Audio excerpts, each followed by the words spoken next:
I am always telling those pedestriasts, my answer is topsid and hockey, no, and it is a veriest troth as the thieves' recension, how it was forestalled for me by brevet for my vacation in life, while possessing stout legs, to be disbarred after holy orders from unnecessary servile work of reckless walking of all sorts for the relics of my time, for otherwise, by my so douching, I would get into a blame there where sieves fall out. Excelsior tips the best. Week, stop, work, stop, walk, stop, walk. Go thou this island, one house sleep there, then go thou other island, 2 house sleep there, then catch 1 night maze, then home to dearies. Never back a woman you defend, never get quit of a friend on whom you depend, never make face to a foe till he's rife, and never get stuck to another man's fife. Amen. Ta. His hungry will be done, on the continent as in Aeronesia. But believe me in my simplicity, I am awful good, I believe, so I am, at the root of me. Praised be right-cheek discipline. And I can now truthfully declare it before my Gaiety Pantocrator, with my flesh-fettered palms on the epistles of the apostles, that I do my reasonablest best to recite my grocery beans for mummy, mit dummy, mot mother, mat bonds are regular, genuflections enclosed. Hic dom of mui, there thou beest on the hummock, ye up, ye dog, for your daggily broth, etc. Happy Maria and glorious Patrick, etc., etc. In fact, always have I believe. Grido, hares me hung. And it is the full suit of a thoroughbred. Yet 1 minute's observation, dear domestic Shaun, as we point out how you have while away painted our town a wearing green riding hued. Oh, murder me, how did you hear? Shaun replied, smoiling the eily way up his lamp sleeve. It just seemed the natural thing to do, so shy of light was he then. Well, so be it. The gloom hath rays, her lump is love, and I will confess to have, yes. Your diagnosis is an honest man's. Troubadour I did, in ditty I did, or lay I did, down with the 1,000 roos. And I am afraid it wouldn't be my first coat's wasting after striding on the vampire and blazing on the forecole. See, blazing on the forecole, as sea blazing upon the foe. Like the regular red shank I am, impregnable as the mule himself. Somebody may perhaps hint at an oughter impression if I was wrong. No such a thing. You never made a more frightful mistake, excuse yourself. What's pork to you means meat to me while you behold how I beheld. But it is grandiose by my ways of thinking from the prophecies. New worlds for all. And they were scotographically arranged for gentlemen only by a scripture in Newfoundland, who finds he is a relative. And it was with my extrovert Davy, like glue, be through, my heart's day night, tom-tom, thwum. How melodorous is thy bell chant, O songbird, and how exquisite thine afterdraft. Buxinate enamania tuba insigni volumnitatis tuae.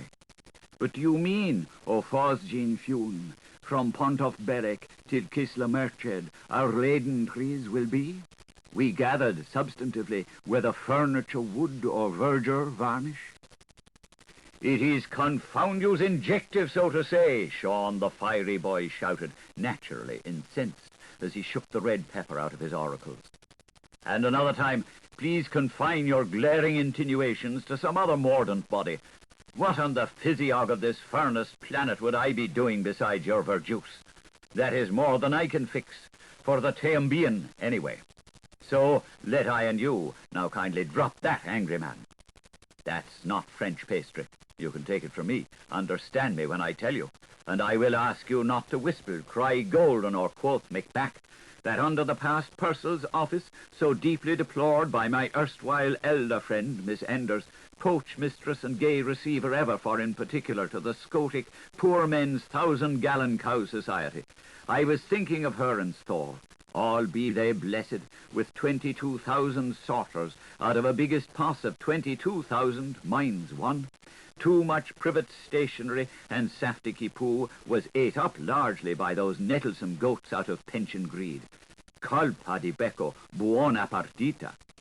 Proceeding, I will say it is also one of my avowal's intentions, at some time peas pod proves mothers of gout, when I am not prepared to say, so apt as my pen is up to scratch, to compound quite the makings of a verdigris savings book in the form of a pair of capri sheep boxing gloves surrounding this matter of the Wells Fusel Masketeers and their Cindy buck that saved a city for my publickers, Nolanner and Brownlow, Nickelhop, Stout Christcross, so long as, thanks to force of destiny, my celery as a pay celt is prepared, and there is a peg under me, and there is a tongue till me.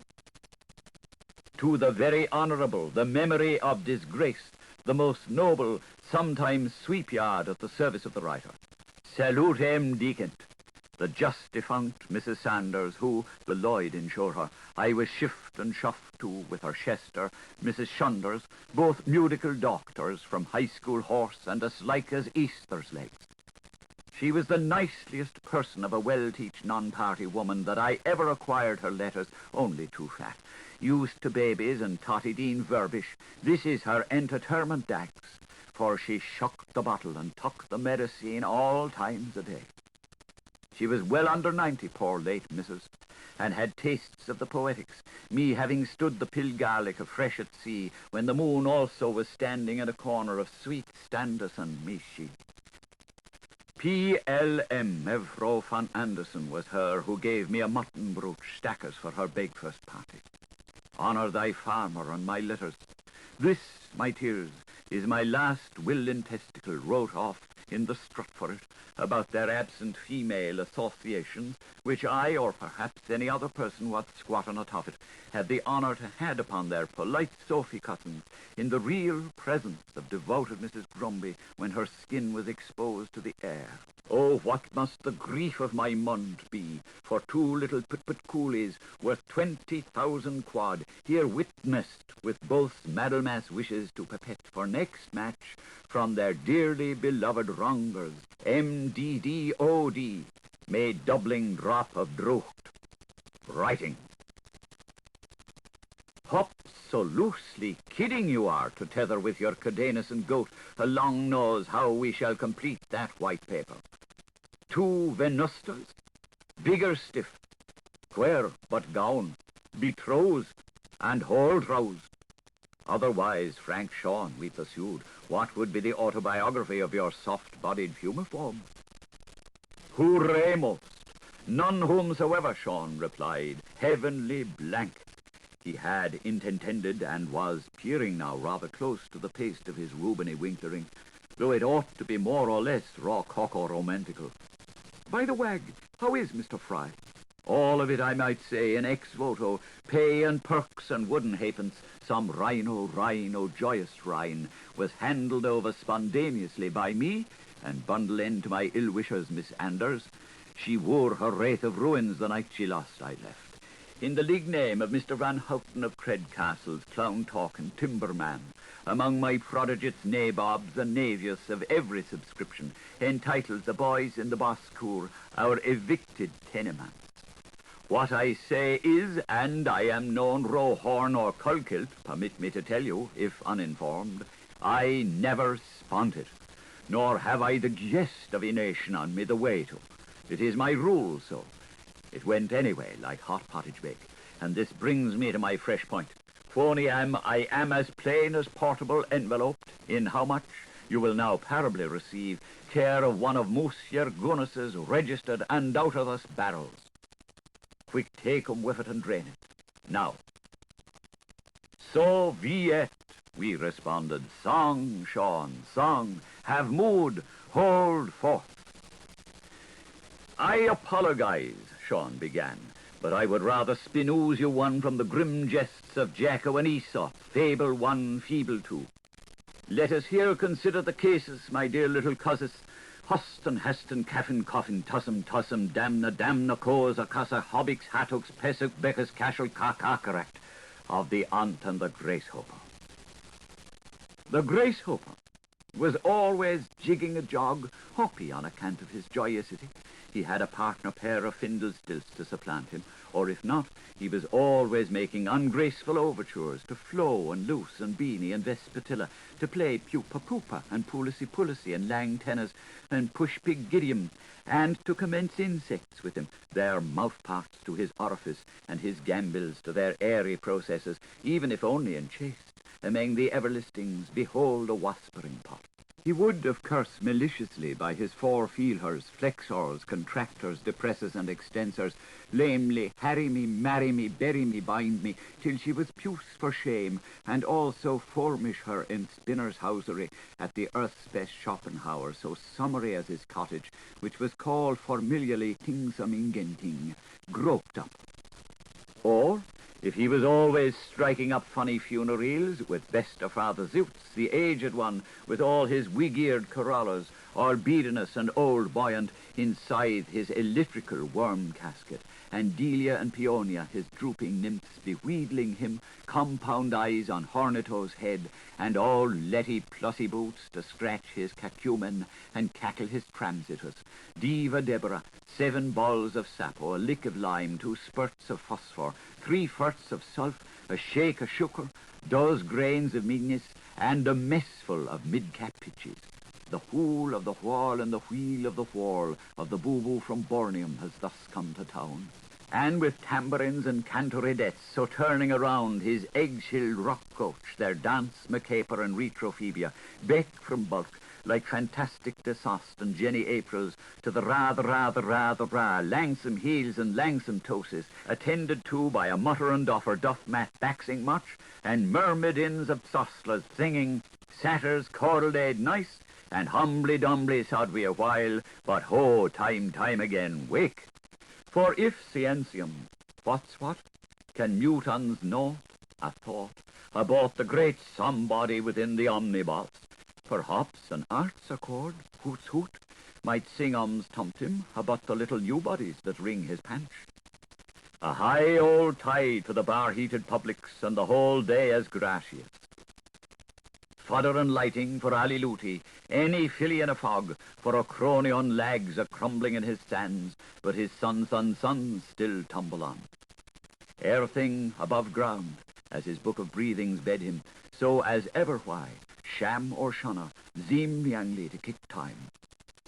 Gracious me, and scarab myself, what a bagateller it is, libellulous, insincerity, poop, schlap, tuh.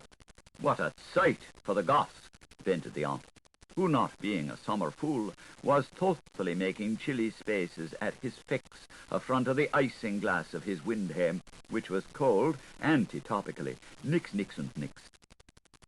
We shall not come to party at that lops, he decided possibly, for he is not on our social list, nor to Ba's burial nether, ton slog hard, this old boar's yard oblong as there's a cool on a cat. Nevertheless, when he had safely looked up his ovipository, he lofted hails and prayed, may he me no void of water, seek it hot up, may no he me tile pig shed on, suck it hot up, as broad as Beppy's realm shall flourish, my reign shall flourish, as high as Heppy's heaven shall flourish, my hain shall grow, shall flourish, shall horish, hum. The Ondt was a well-tall fellow, rowmy built and able-boobied, by near so altitudinous we a shelling in Copford. He was Sir Solomon chairman-looking when he was not making spaces in his psyche, but loves, when he were making spaces on his Ike, he were much most sacred and more ravingly wise chairman-looking.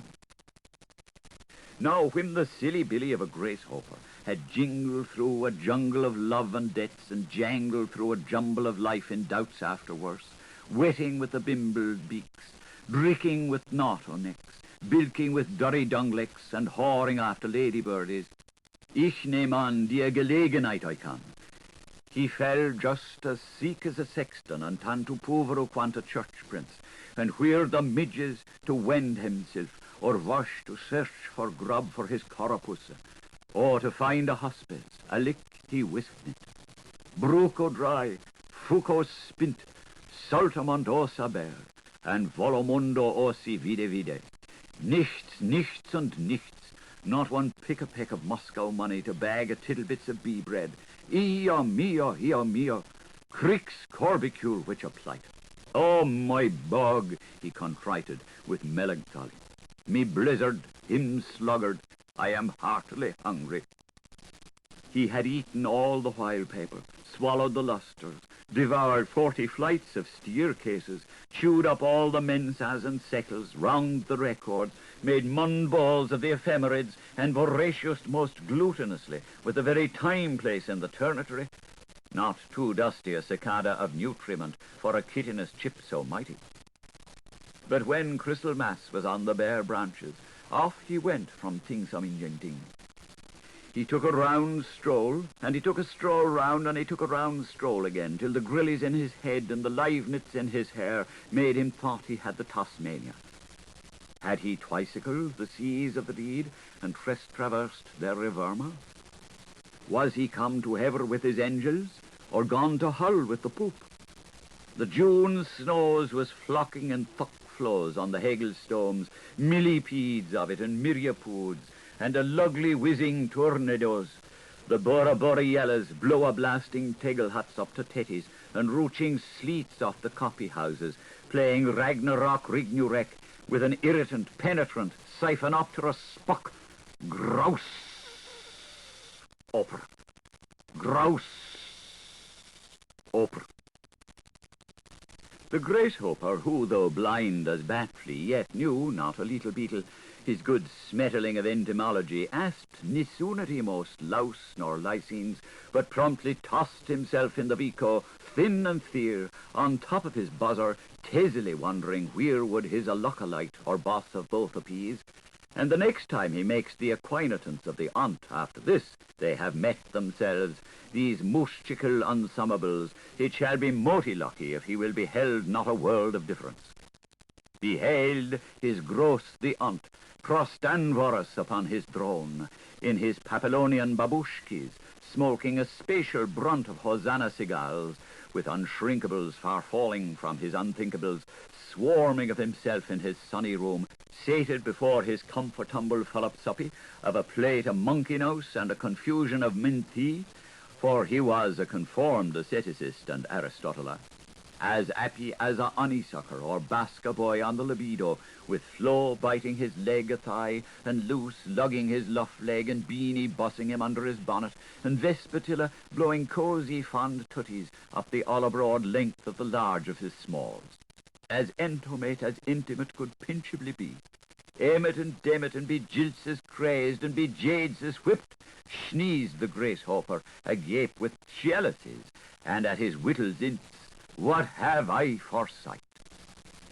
The Ondt, that true and perfect host, a spiter a spin, was making the greatest spass a body could with his queen's lace swinging, for he was spizzing all over him, like things-a-manything in formiculation, boundlessly bliss-filled in an lullabath of houris. He was amazing himself hugely at Crab Round and Mary Pose, chasing Flo out of charity and tickling Luce, I hope, too, and tackling Beanie Faith as well, and jucking Vespatilla dukely by the chimish. Never did Dawson from Dunshannigan dance it with more devilry. The very pathetic imago of the impossible Gracehoper on his udder cup in the mire after his thrice ephemeral journeys, sans mantis ne shoe, feather-weighed animule, actually and presumptuously sanctifying Chronic's despair, was sufficiently and probably cuckoo much for his chorus of gravitas. Let him be art alone the weeks, with his parasites peeling off him, I'll be Hyphy the crackicider. Flunky footle furloughed fowl writing off his phony, but Conte Carme makes the melody that mints the money. Ad maiorem LSD, divi gloriam, a darkener of the threshold. Haru, Orimus, capsizer of his antboth, seketh reed from evil it is, lord of loves in among dead. Be it, so be it. Thou who thou art, the fleet as spindrift, infang thee of mine wide height. Haru. The thing pleased him, and he larved on, he merged such a nauseous, The Gracehoper feared he would mix-place his forces. I forgive you, Grant Ondt, said the Gracehoper, weeping, for their sooks of the sakes you are safe in whose keeping. Teach flow and loose polkas, show beanie where's sweet, and be sure Vespertilla finds fat ones to heat. As I once played the piper, I must now pay the count. So Saida to my hamlet, and marhaba to your mount. Let who likes lump above, so what flies be a full'n. I could not feel more groggy if this was Prompollen. I pick up your reproof, the horse gift of a friend, for the prize of your save is the price of my spend. Can Castors pull a deft kiss if old Pollux forsake him, or Culex feel etchy if Pulex don't wake him? A locust low, a term it embarrass, these twain of the twins, the tic homo vulgaris. Has Aquileone not wing to go sif, since the griffin we were and his faris drew brief, and that accident man not beseeked where his story ends, since long-suffering sighs sought hearts east for their orients. We are waste not with want, precondamned to and true, till Nolans go volants and Brunei's come blue. Ere those gid flirts now gadding you quit your mocks for my gropes, and extents must impull and elapse must elopes. Of my tectux take stock, think tact and ales wheel, as I view by your far look hail yourself to my heel. Party prize my thin winds, whiles my blink points unbroken on, your holes work abroads with toots trighty right token on. My invisible universe, you'dly hard find, such oxtra before us meet so viel behind. Your feats end enormous, your volumes immense, may the graces I hoped for sing your on-ship song sense. Your genus is worldwide, your spaces sublime, but holy salt Martin, why can't you beat time? In the name of the former, and of the latter, and of their holocaust, all men. Now, how good you are in exposition, how far-flung is your folklore, and how well-tingling your vocabulary. Qui vive sparanto, qui muore contanto. Oh, foibler, oh, flip, you've that wonderfogle wail with the inn. It falls easily upon the ear open, and goes down the friskly shortiest, like treacling tom-tim with its ting-ting-taggle. The blarniest blather in all Cornwall. But could you, of course, decent leprechaun, we knew to change your name of not your nation, while still in the barrel, read the strange wrote anaglyptics of those Shem letters patent for his Christian's M? Greek. Hand it to me, Shaun replied, plosively pointing to the cinnamon quistoquill behind his acoustrolobe. I'm as after dusk nobly Roman as Pope and water could christen me. Look at that for a riding pin. I am things in larynx letter potent to play the same backwards like usk and wild, or inshunt purse transluding from the other man, or off the top tick or anything, off the types of my finklers in the draught, or with bottles, with my eyes thick shut and all. But hellas, it is harrow-brew bad on the corns and calluses. As far as that goes, I associate myself with your remark just now from the Odyssey, refer-loined notepaper, and quite agree in your prescriptions, for indeed I am pay-gay in juxtaposition to say it is not a nice production. It is a pinch of scribble, not worth a bottle of Caddis. Overdrawn, povertly awful tosh. Besides, it's auctionable, all about crime and libel, nothing beyond clerical horrors et omnibus to be entered for the foreign as second-class matter. The fuellest filth ever fired since Charlie Lucan's. Flummery is what I would call it if you were to ask me to put it on a single dimension what pronounced opinion I might possibly orally have about them bagses of trash which the mother and Mr. Unmentionable, oh, breed not his same, has reduced to writing without making news out of my sooty name. When she slipped under her couchman, and where he made a cat with a peep, how they wore two madges on the make-water, and why there were three fellas in the shrub-rubs. Then he hawks his hand-mud figures from Francie to Fritzie down in the cooking.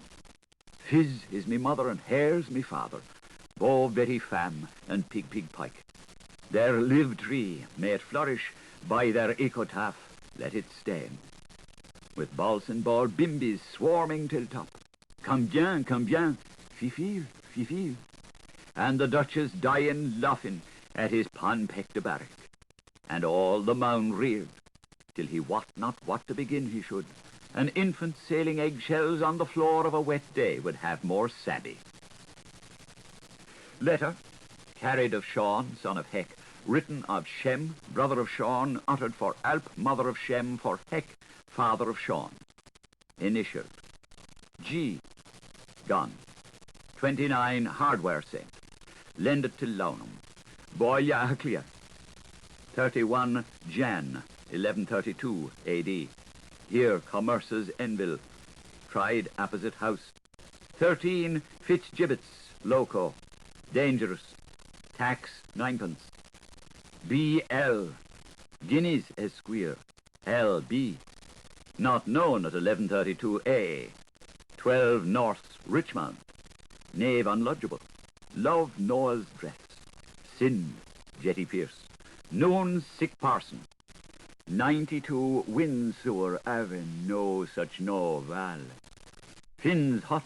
Expelled from 1014 D. Pull down. Fearview. Opened by mistake. 965 Nyumpelden 65th. Shout at sight. Roof loss. Fit Dunlop and be satisfied. Mr. Donald O'Donnelly. QV. 8 Royal Terrors. None so straight. Shut her up. Dining with the Danes. Removed to Philipsburg. At sea. D.E.D. Place sent on. Plantock. Father Jacob Rice Factor. 3 Castle Woods. P.V. Arrested. J.P. Converted to hospitalism. Ere the march past of civilization. Once Bank of Ireland's. Returned to City Arms. 2 Milchbrook. Wrongly spilled. Crown Condraws. Now Bank of England's. Drowned in the Laffy. Here. The Reverest Adam Foundletter. Shaun geschotten. 7 Street Peters. Since cab rank.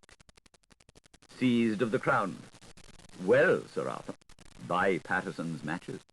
Unto his promised hand. Blown up last Lemmas by Orchid Lodge.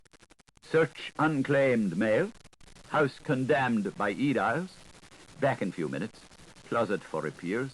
60 Shelburne. Key at Kate's. Kiss. Isaac's butt. Poor man. Delicious arson. Caught. Missing. Justiciated. Keenly forward. Abraham Badley's king. Park bogey. Salved. Already buried. Hollow and heavy. Deserted. Overweighed. Understrumped. Back to the P.O. Care of Onzo M.O. To let. To be soiled. Cohabited by unfortunates. Lost all license. His both toe is frozen over. X, Y, and Z Limited. Destined tears. A, B, Ab, sender. Boston, Mass. 31 June, 13, 12. P.D. Raised. Lawyered. Vacant mind. Here's the bailiffs. Step out to haul out of that hair weaker. With your bloody big Bristol.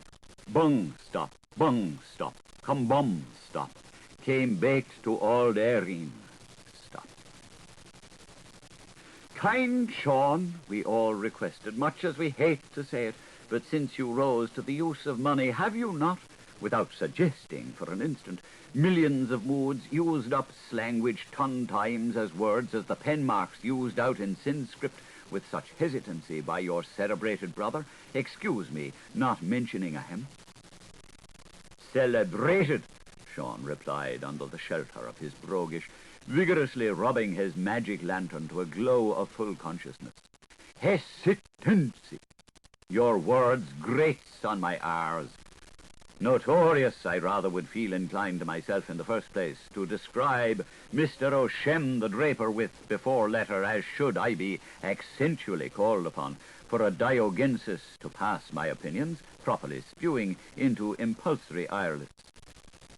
But I would not care to be so unfruitful to my own part as to swear for the moment positively as to the views of Denmark. No, sir. But let me say my every belief before my high G is that I much doubt of it. I've no room for that fellow on my fag roaster. I just can't.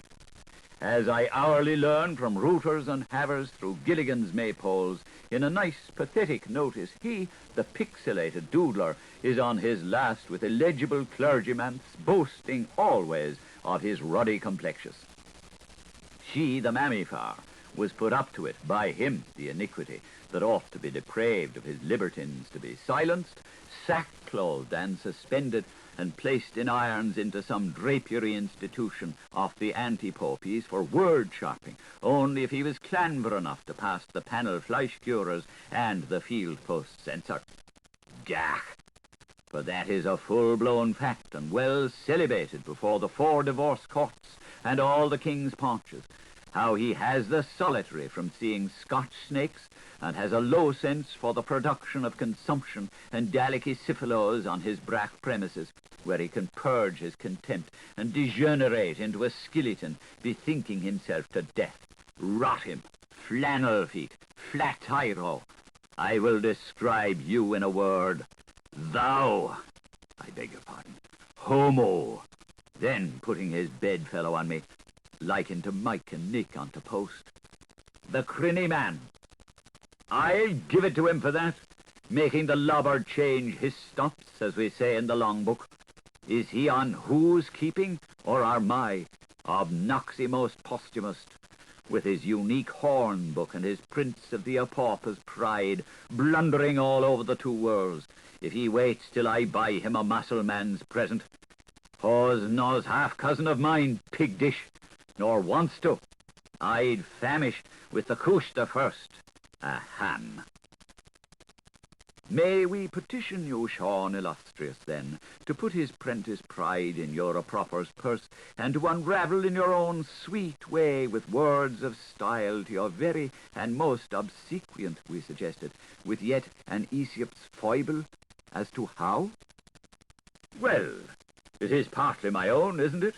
And you may ought and welcome, Shaun replied, taking at the same time, as his hunger got the bitter of him, a hearty bite out of the honeycomb of his Braham and melosedible hat. Try one, try on, and tryun, and wonkum. Sure, I thunkum you knew all about that on Auric houses, through elementary channels long ago. Sure, that is as old as the Baden bees of St. Dominox, and as commonplace now to all us pueblos and bunkum as Nelson his Trafalgarius pillar. However, let me see, do. Bierman's Bluff was what begun it, old Noel and his borrowing, and then the Lillians of the Veldt, Nancy Dickies and Folletta La Jambe, then Mem and Hem and the Jack-Jack, all about Wukra and writing his name for him. I regret to announce, after laying out his literary bed, for 2 days she kept squealing down for noisy priors and bawling out to her Jamie Macpherson in Shemish like a mouther of the Incas with a Garcilaso who unanimous pinched her tights, and about the Balt with the Markshire Parawag and his loyal divorces, when he ferociously shed overs in alimony, sick, all the tell of the Todd with the Bowery Vision backclack, and him, the crybibber, like an ambi-trickster, aspiring like the Decans, fast aslooped in the entrance to his polthrone chair, with his 6th finger between his cat's eye and the index, making his pilgrimace of child horrid, engrossing to his gander pan what the idioglossary he invented under Hick's hyssop. Huck! Ikeik gave him that took imitator, and it was entirely the clatter to blame. Does he drink because I am sorely there shall be no more Kates and Nels? If you see him, it took place there. It was given me, thank the bench, to assist at the whole thing by special chancery license. As often as I think of that unbloody housewarmer Shem's scrivenage, always cutting my prose to please his phrase, bargarer, I declare I get the jaw ache. Be me punting his reflection, he'd begin his biography in muddy-ass ribalds. Dictator, gruntsagger, swap beef.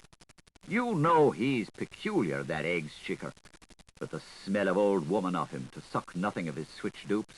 M.D. made his ante-mortem for him.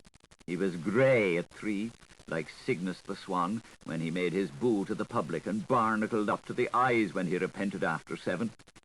The alum that winters on his top is the stale of the stawn that will soar when he stambles, till that hag of the coombe rapes the pad off his lock.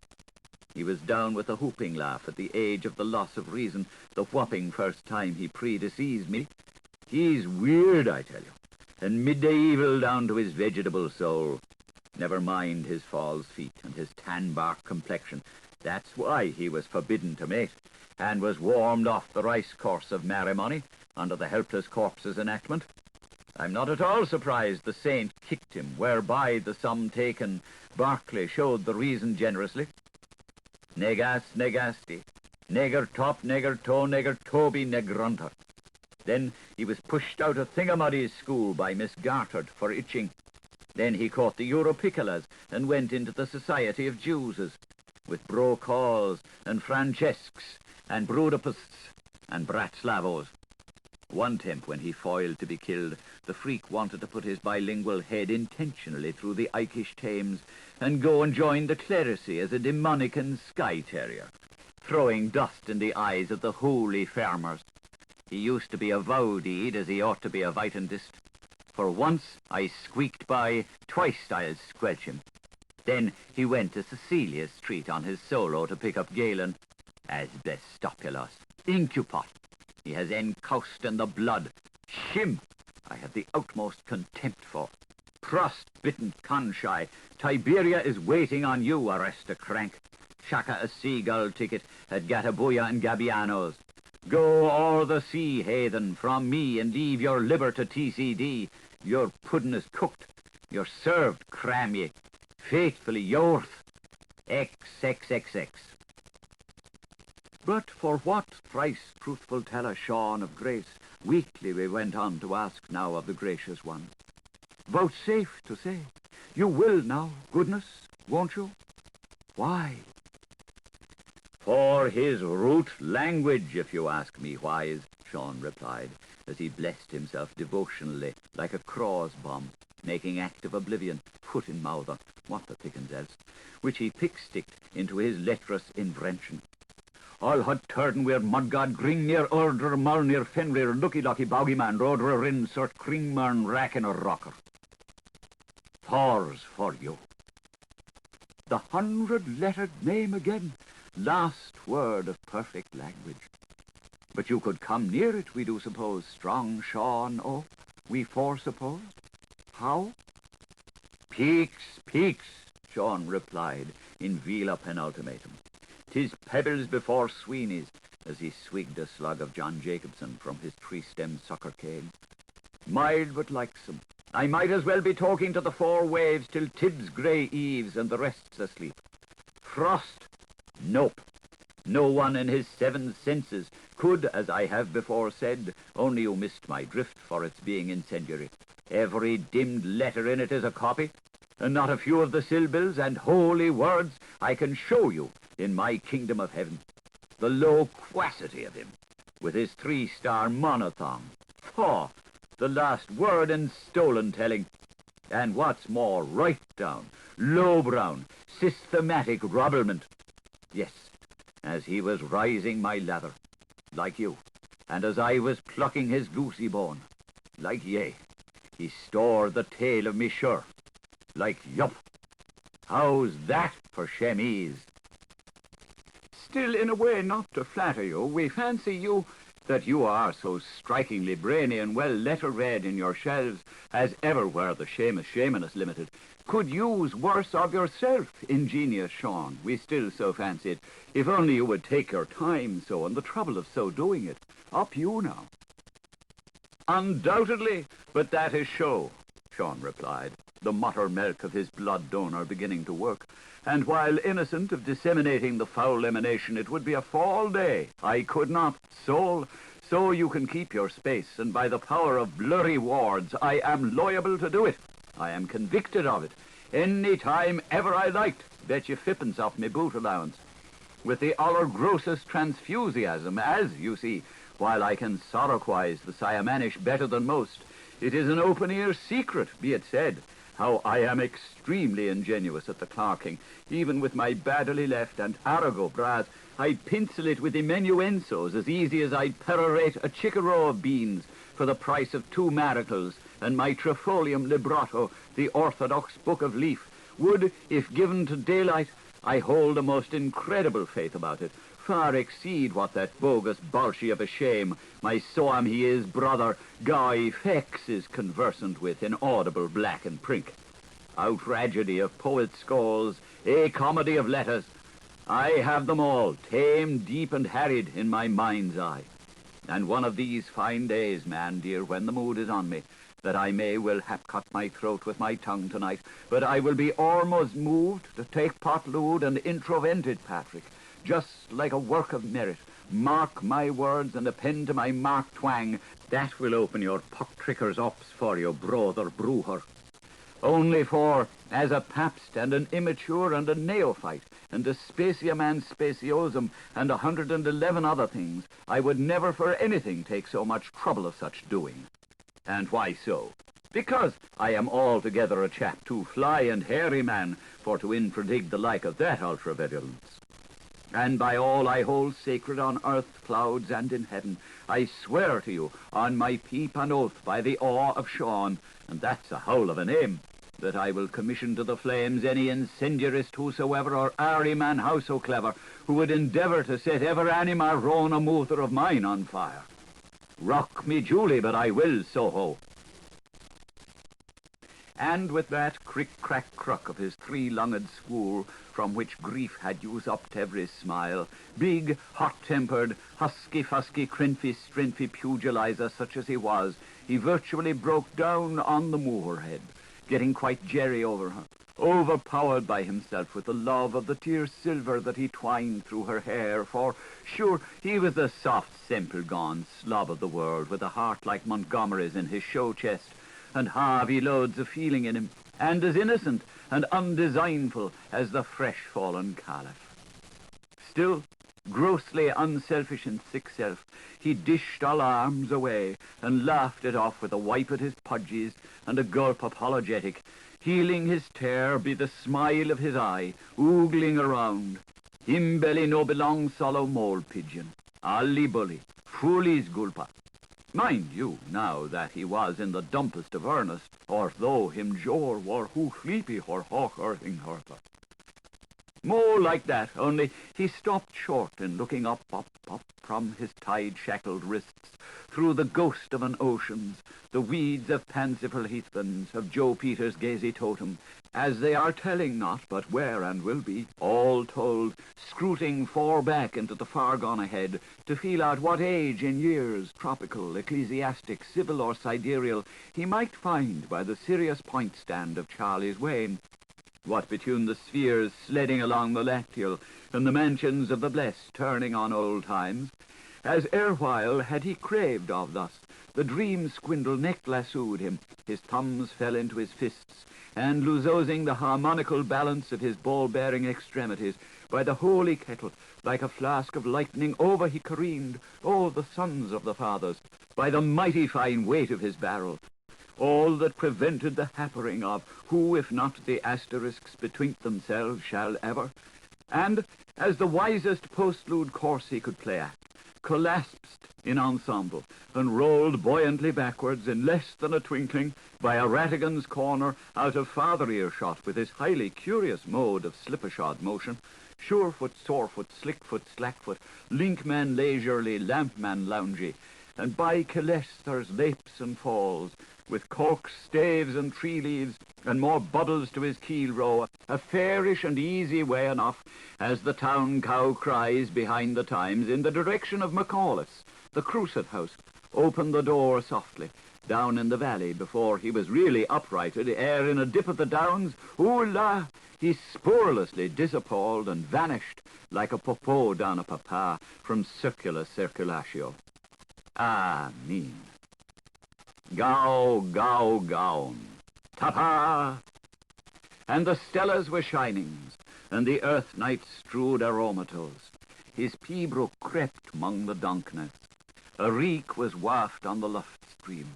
He was ours, all fragrance, and we were his for a lifetime. O dulcet dreamings languidus, tabacu. It was charming, but charming. And the lamp went out as it couldn't go on burning. Yep, the lamp went out, for it couldn't stay alight. Well, How dire do we the hours when thy like fades. All's dull and low, and it is to bedown that thou art passing hence. Mine brooder, able Shaun, with a twisking of the robe, ere the morning of light calms our hardest throes, beyond Cod's cradle and Porpoise plain, from carnal relations, unfamiliar faces, to the inns of Tuskland, where the oliphants scrum till the ousts of a miracles, where the told stories grow proudest, more is the pity. But for all your deeds of goodness you were so woofed, and forever doing mano mano and miria milia, even to muli muli. As our humbler classes, whose virtue is humility, can tell, it is hardly we in the country of the old Shaun Moy can part you, for, Oli Po, you were the walking saint, you were tu stea, the graced of gods and Hittites, and the Salus of the Wake. Countenance, whose disparition afflictedly Fonfwin feels, winner of the gamings, primed at the students, pro-predicted from the story bouts, the choice of ages wise, spokesman of our picturesque silentiousness. Musha be minded of us out there in cockpit, poor 12 o'clock scholars, some time or other, any when you think the time. We shall be coming back to us way home in Biddy House, one way or either, anywhere we miss your smile. Palm wine, breadfruit, sweet meat, milk soup, sua su supo. However, our people here in Samoanesia will not be after forgetting you, and the elders looking and marking the journeys, chalking up drizzle in, drizzle out on the 4 bare mats. How you would be thinking in your thoughts how the deepings did it all begin, and how you would be scrimmaging through your scruples to collar a hold of an imperfection being committed. Sireland calls you, Mary wise sailing moonlike, and slyly my mornings lady maid at Glad's house lodge. Turn your coat's strong character, and tarry among us down the vale, Uganda, only once more. And may the moss of prosperousness gather you rolling home. May foggy dews bediamondize your hoop rings. May the fire plug of filiality reinsure your bunghole. May the barley wind behind glow luck to your bathershins. 'Tis well we know you were loath to leave us, winding your hobbledehorn, right royal post, but our sure pulse of our slumber, dream book page, by the grace of Votre Dame, when the natural morning of your nocturne blank merges into the national morning of golden sun-up, and Don Leary gets his own back from old Grog George's quartos, as that good ship the Johnny Joyce takes the wind from Waterlooged Erin's king, you will shift across the Moyland Sea, and round up in your own escapology some canonizator's day or other, sack on back, alack. Digging snow, not so? Like the good man you are, with your picture pockets turned knock side out in the rake of the rain for fresh remittances. And from that till this, in any case, Timus Tenant, may the tussocks grow quickly under your tramp thickets, and the daisies trip lightly over your batter cups. Jaunty Jaun, as I was shortly before that made aware, next halted to fetch a breath, the first coterminous leg of his night stride being pulled through, and to loosen, let God's Son now be looking down on the poor preambler, both of his bruised brogues that were plainly made a good bit before his hosen were at the weir by Lazar's Walk. For far and wide, as large as he was lively, was he noted for his humane treatment of any kind of abused footgear, a matter of maybe 9 score or so barrel hours distance off, as truly he merited to do. He was there, you could planimetrically see, when I took a closer look at him. That was to say, gracious helpings, at this rate of growing our cotted child of yestereve will soon fill space and burst in systems, so speeds the instant, amply altered for the brighter, though still the graven image of his squarer self as he was used to be, perspiring but happy, notwithstanding his foot was still asleep on him, the way he thought, by the holy Januarius, he had a bullock's hoof in his buskin, with his hallocks as so splendid, through Ireland untranscended, big-mouthed poster, propped up, restant, against a butter-blonde warden of the peace, one constabulous Sigurdsson. And where a better than such ex-surface man, to rest from roving the laddie own he boot-blacked? who, buried upright like the Osbornes, cosy-dozy, had tumbled slumbersomely on sleep at night duty behind the curing station, equilibrated amid the embracings of a monopolized bottle. Now, there were as many as 29 hedge daughters out of Bennett St. Burchard's National Night School, for they seemed to remember how it was still a once-upon-a-4 year, learning their ante-meridian lesson of life under its tree, against its warning, beseated as they were upon the brink spondy, attracted to the rarest sight of the first human Yellowstone landmark, the bear, the boar, the king of all boors, Sir Humphrey his knave we met on the moors. While they paddled away, keeping time magnetically with their 8 and 50 pedalettes, playing fool jouer allo misto posto, oh, so jaunically, all barely in their tip-tap teens, describing a charming dactylogram of nocturnes, though repelled by the snores of the log, who looked stuck to the sod as ever and oft, when liquefied, vil, he murmourned absurdly in his Dutchener's native, visibly unmoved, over his treasure trove for the crown, daughter dead bedstead mean diggy smuggy flasky. Jaun, after he had in the first place doffed a hat with a reinforced crown, and bowed to all the others in that chorus of praise of goodwill girls on their best behaviour, who all they were, girls all rushing so warmly for the post, as busy as he could be to read his kiss hands, kittering all about, rushing and making a tremendous girl's fuss over him, pell-mell, their jeune premier, and his rosy-posy smile, mussing his frizzy hair and the gollywog curls of him, all but that one, Finfria's fairest, done in love letters like a trayful of cloudberry tartlets. Ain't they fine, mighty, mighty fine and honoured? And smilingly smelling, pair and pair about, broad by bread and slender to slimmer, the nice perfumios that came convy-peeling off him, nice, which was angelic simply, savouring of wild thyme and parsley jumbled with breadcrumbs, oh, nice, and feeling his full fat pouch for him so tactily, and jingling his jelly bags, for, though he looked a young chappie of 16, they could frol by his manhood that he was just the killingest lady-killer, all by kindness. Now you, Jaun, asking kindly, "Hello, missus," after their how are yous at all with those of their dolly begs, and where's Agatha's lamb, and how are Bernadetta's columbillas, and Juliana's tubber bunnies, and Eulalina's tugger funnies? He next went on, fine feeling fit, to drop a few stray remarks anent their personal appearances, and the contrary tastes displayed in their tight kitty casques, and their smart fricky frockies, asking coy one after sly one, had she read Irish legends, and gently reproving one that the ham of her hum could be seen below her hem, and whispering another aside, as la variant, that the hook of her hum was open a bit at her back, to have a side-eye to that hum. And all, of course, just to fill up a form out of pure human kindness and in a sprite of fun. For Jaun, by the way, was by the way of becoming, I hope he was, the most purely human being that ever was called man, loving all up and down the whole creation, from Samson's tyke to Jones's sprat, and from the king of all wrens down to infusories. Jaun, after those few prelims, made out through his aeroscope the apparition of his fond sister Issy, for he knowed his love by her waves of splabashing, and she showed him proof by her way of blushing, nor could he forget her so tarnally easy as all that, since he was brother besides her Benedict godfather, and heaven knows he thought the world and his life of her sweetheart could buy.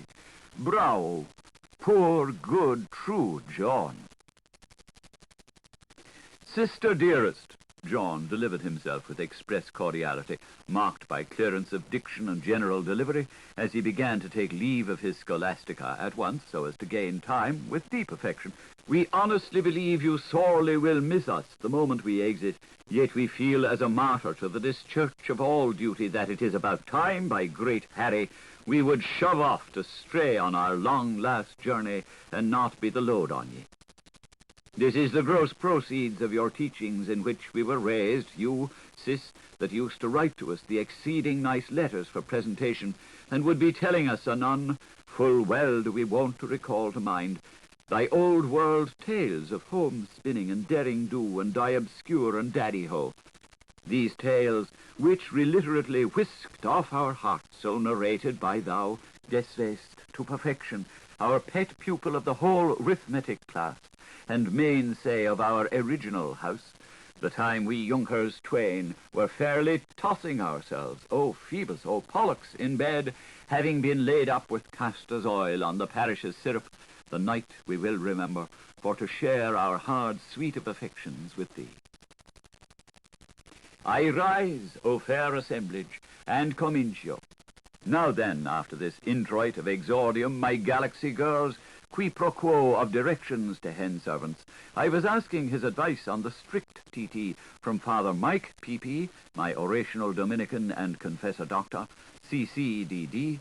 By the birds, he was saying as he yerked me under the ribs, sermon in an off-rand way, and confidence between peas like ourselves in so-and-so many nuncupiscent words, about how he had been confariating teat-a-teat with two viragos intactas, about what an awful life he led, poorish priced, uttering mass for a couple of geldings, and what a lawful day it was there and then for a consummation with an effusion, and how, by all the many Larrys ate pignatties, how hell in tunnels he'd marry me any old buckling time as flying quick as he'd look at me.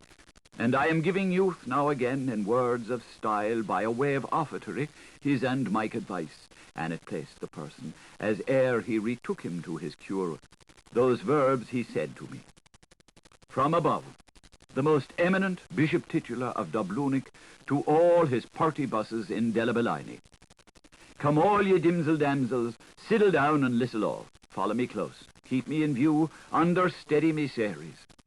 Which is to all practising mass urses from a preaching freer, and be a gentleman without a duster before a parlour maid without a spitch.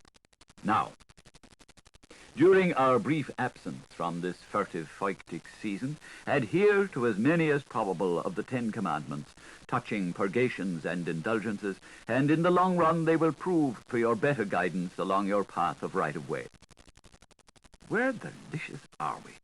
And what's the first thing to be sung? Is it rubrics, mandarimus, pasqualines, or verdidads is in it? Or the bruise livid intercourse of extreme violence? And for the lover of liturgy, becant or bezant, where's the fates to be wished for? Several sin days after Watson time, I'll sack that sick servant the minute I bless him. That's the most I can do for his grapes. Economy of movement, Axwise said. I've a hopesome's choice if I chouse of all the saints in the calendar. From the common for Ignatius Purpulume to the proper of Francisco Ultramare, last of scorchers, third of snows, in Terror Gammon's howdy-doos. Here she is, Isabel, that's where's in heaven, virgin white, unde trigesima, vicissima manona. Doraemons, the same or similar to be kindly observed within the affianced diocese of Gay O'Toole and Glomy Gwendulek, Danish spoken, from Manducare Monday up till Faria Siesta in China Dominoes. Words taken in triumph, my sweet assistants, from the sufferant pen of our jocosus Inkerman militant of the reed behind the ear. Never miss your lost somewhere mass for the couple in miles you but rose to bride worship. Never hate mere pork, which is bad for your knife of a Good Friday. Never let a hog of the oath trample underfoot your linen of Killiney. Never play ladies' game for the Lord's stake. Never lose your heart away till you win his diamond back. Make a strong point of never kicking up your rumpus over the scroll end of sofas in the Derby Cowl cafeteria by tootling risky apropos songs at commercial travelers' smokers for their Colombian night's entertainments, the like of White Limbs They Never Stop Teasing, or Minxie Was a Manx Maid When Murray Wore a Man. And, by the bun, is it you goes bisbiting his Esau's and co's and then throws them bag in the box? Why, the tin's nearly empty. First, thou shalt not steal. Twice, thou shalt not love. Lust, thou shalt not commix idolatry. Hip confiners help compunction. Never park your brief stays in the men's convenience. Never clean your button cups with your dirty pair of sassers. Never ask his first person, where's your quickest cut to our last place? Never let the promising hand use make free of your once made sacred. The soft side of the axe. A coil of cord, a colleen coy, a blush on a bush turned first man's laughter into wailful moither. Oh, foolish couple, dice's error. Never dip in the urn while you've browsers on your suite. Never slip the silver key through your gate of golden age. Collide with man, collude with money. Ere you sail, forget my prize. Where you trust, be circumspicious, and look before you leak, dears. Never christen medlard apples till a swithin is in sight. Wet your whistle where a weed is, and your ruit despeneed is. Especially beware, please, of being at a party to any demoralizing home life. That saps a chap. Keep cool faith in the firm, have warm hope in the house, and begin from at home to be chary of charity. Where it is nobler in the main to suffer than the boys and errors of outrageous virtue. Give back those stolen kisses. Restore those all-cotton globes. Recollect the yellow perils that all too often beset green girls, Rita Rhoda and Daradora, once they get hobby horsicle, playing breeches parts for Bessie Sudlow in flesh-coloured pantos, instead of earthing down in the coal hole, trying to boil the big gun's dinner. Leg before wicket, lags behind wall, where here Mr. Whicker whacked a great fall. Femora famula field it a candlelight, but Hayes, Cunningham and Robinson swear it's an egg. For glim me guy. Stay, for stand until give it. Remember the biters, bitters I shed, the vigil I buried our harlot Kay, from poor Mrs. Mangains of Britain Court, on the feast of Marie Maudlin. Ah, who would wipe her weeper dry, and lead her to the halter? Sold in her heyday, laid in the straw, bought for one puny petunia. Moral, if you can't point a lily, get to henna out of here. Put your swell foot foremost on foulard in pneumonia shirt waists, irreconcilable with true feminine reservation and ribbons of lace liminic disgrace. Sure, what is it on the whole? Only holes tied together, the merest and transparent washing tones to make languid Lola's lingerie longer. Santa Claus stiff stuffs your hose and hearts is full of temptiness. Vanity flee and verity fear. Diobel. Whalebones and busk-butts may hurt you, thwack away thwack, but never lay bare your breast secret, Dicket's place, to joy a Jonas in the Dolphin's barn car with your mutual fan, dove-eyed covet-fees, compulsing pain-attention spasms between the advertisement for Ulika's wine and a pair of pull doors of the old cupiosity shape. There you'll fix your eyes darkled on the orthocart of the Bringfast cable, but here till you're martymorphized, please sit still face to face. For if the short of your skirt falls down to his knees, pray how wrong will he look till he rises? Not before Gravesend is commuted.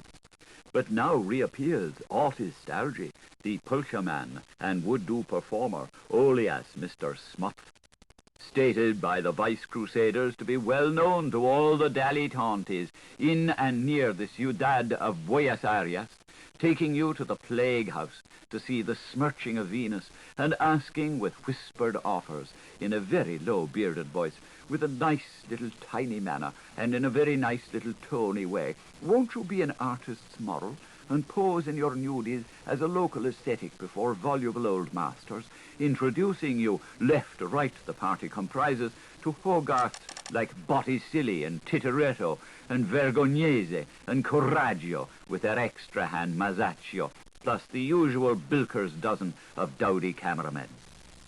And the valses of lewd Bylan for innocence, and the philosophies of Bossop Bulkeley. Oh, the frecklessness of the giddies nouveautés. There's many the ice-poled globe-topper is haunted by the hottest spot under his equator, like Ramrod, the meaty hunter, always Jaeger for a thrust. The back beautiful, the undraped divine, and Susie Myrtles with their blue Danube boys. All blah, vipers vapid vilest. Put off the old man at the very font and get right on with the nutty spark around the back. Slip your oval out of touch and let the paravis be your goal. Up leather, prunella. Convert your try. Stick wicks in your ear shells when you hear the prompter's voice. Look on a boa in his booty, and you'll never more wear your strawberry leaves. Rely on the relic. What bondman ever you bind on earth, I'll be bound 'twas combined in Hemel. Keep early whores, and the worm is yours. Dress the pussy for her nighty, and follow her piggy tails up their way to India. See little Poopy, she's first asleep, after having sat your poetries, and you know what happens when Chine throws over Japan. Go to dust with the poulterer, you understand, and shake up with the milchman. The Sullivan vultures are on the prowl, and the Haleys fingering Marys. Tobacco's taboo and toboggan's a backseat. Secret satieties and unanimous letters make the great unwatched as bad as their betters. Don't on any account acquire a penchant for that all-too-common fag-butt habit of frequenting and chumming together with the braces of couples in Mr. Tunnelly's hallways. Smash it. Wriggling with locusts and cockchafers and vamps and rodents, with the end to commit acts of interstipital indecency, as between twine ties and tape garters, finger pats on fondle pets under the couvre-feu act. It's the thin end. Wedge your steps. Your high-powered, hefty hoyden thinks nothing of ramping through a whole suite of smokeless husbands. 3 minutes, I'm counting you. 1. No trishing now. Give me that when I tell you. Ragazza ladra. And is that any place to be smuggling his madam's apples up? Deceitful jade. Gee, wedge. Begore. I like the way they're half-cooked.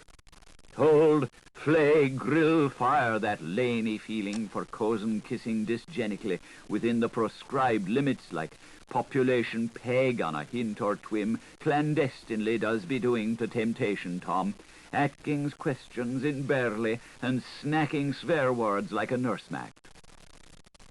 While there's men o' war on the say, there'll be loves of women on the do. Love through the usual channels, cistern brothely, when properly disinfected and taken neat in the generable way upon retiring to roost in the company of a husband-in-law or other respectable relative of an apposite sex. Not love that leads by the nose, as I foresmelt, but canalized love, you understand, does a felon good, suspiciously if he has a slugger's liver. But I cannot belabor the point too ardently, and after the lesions of experience I speak from inspiration.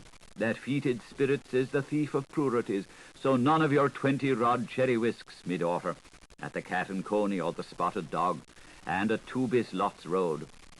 When parties get tight for each other, they lose all respect together. By the stench of her fizzle and the glib of her gab, know the drunken draggle-tail Dublin drab. You'll pay for each bally Saturday night every billing someday morning. When the night is in May and the moon shines might, we won't meet in Navan till you try to give the Kells Fry Club the go-by. Hill or hollow, hull or hague, and beware how you dare of wet cocktails in Kildare, or the same may see your wedding driving home from your wake. Maids of Ashens, when you flirt, spoil the lad, but spare his shirt. Lay your lily-like long his shoulder, but buck back if he butts boulder, and just hep your homely hop, and heed no horning.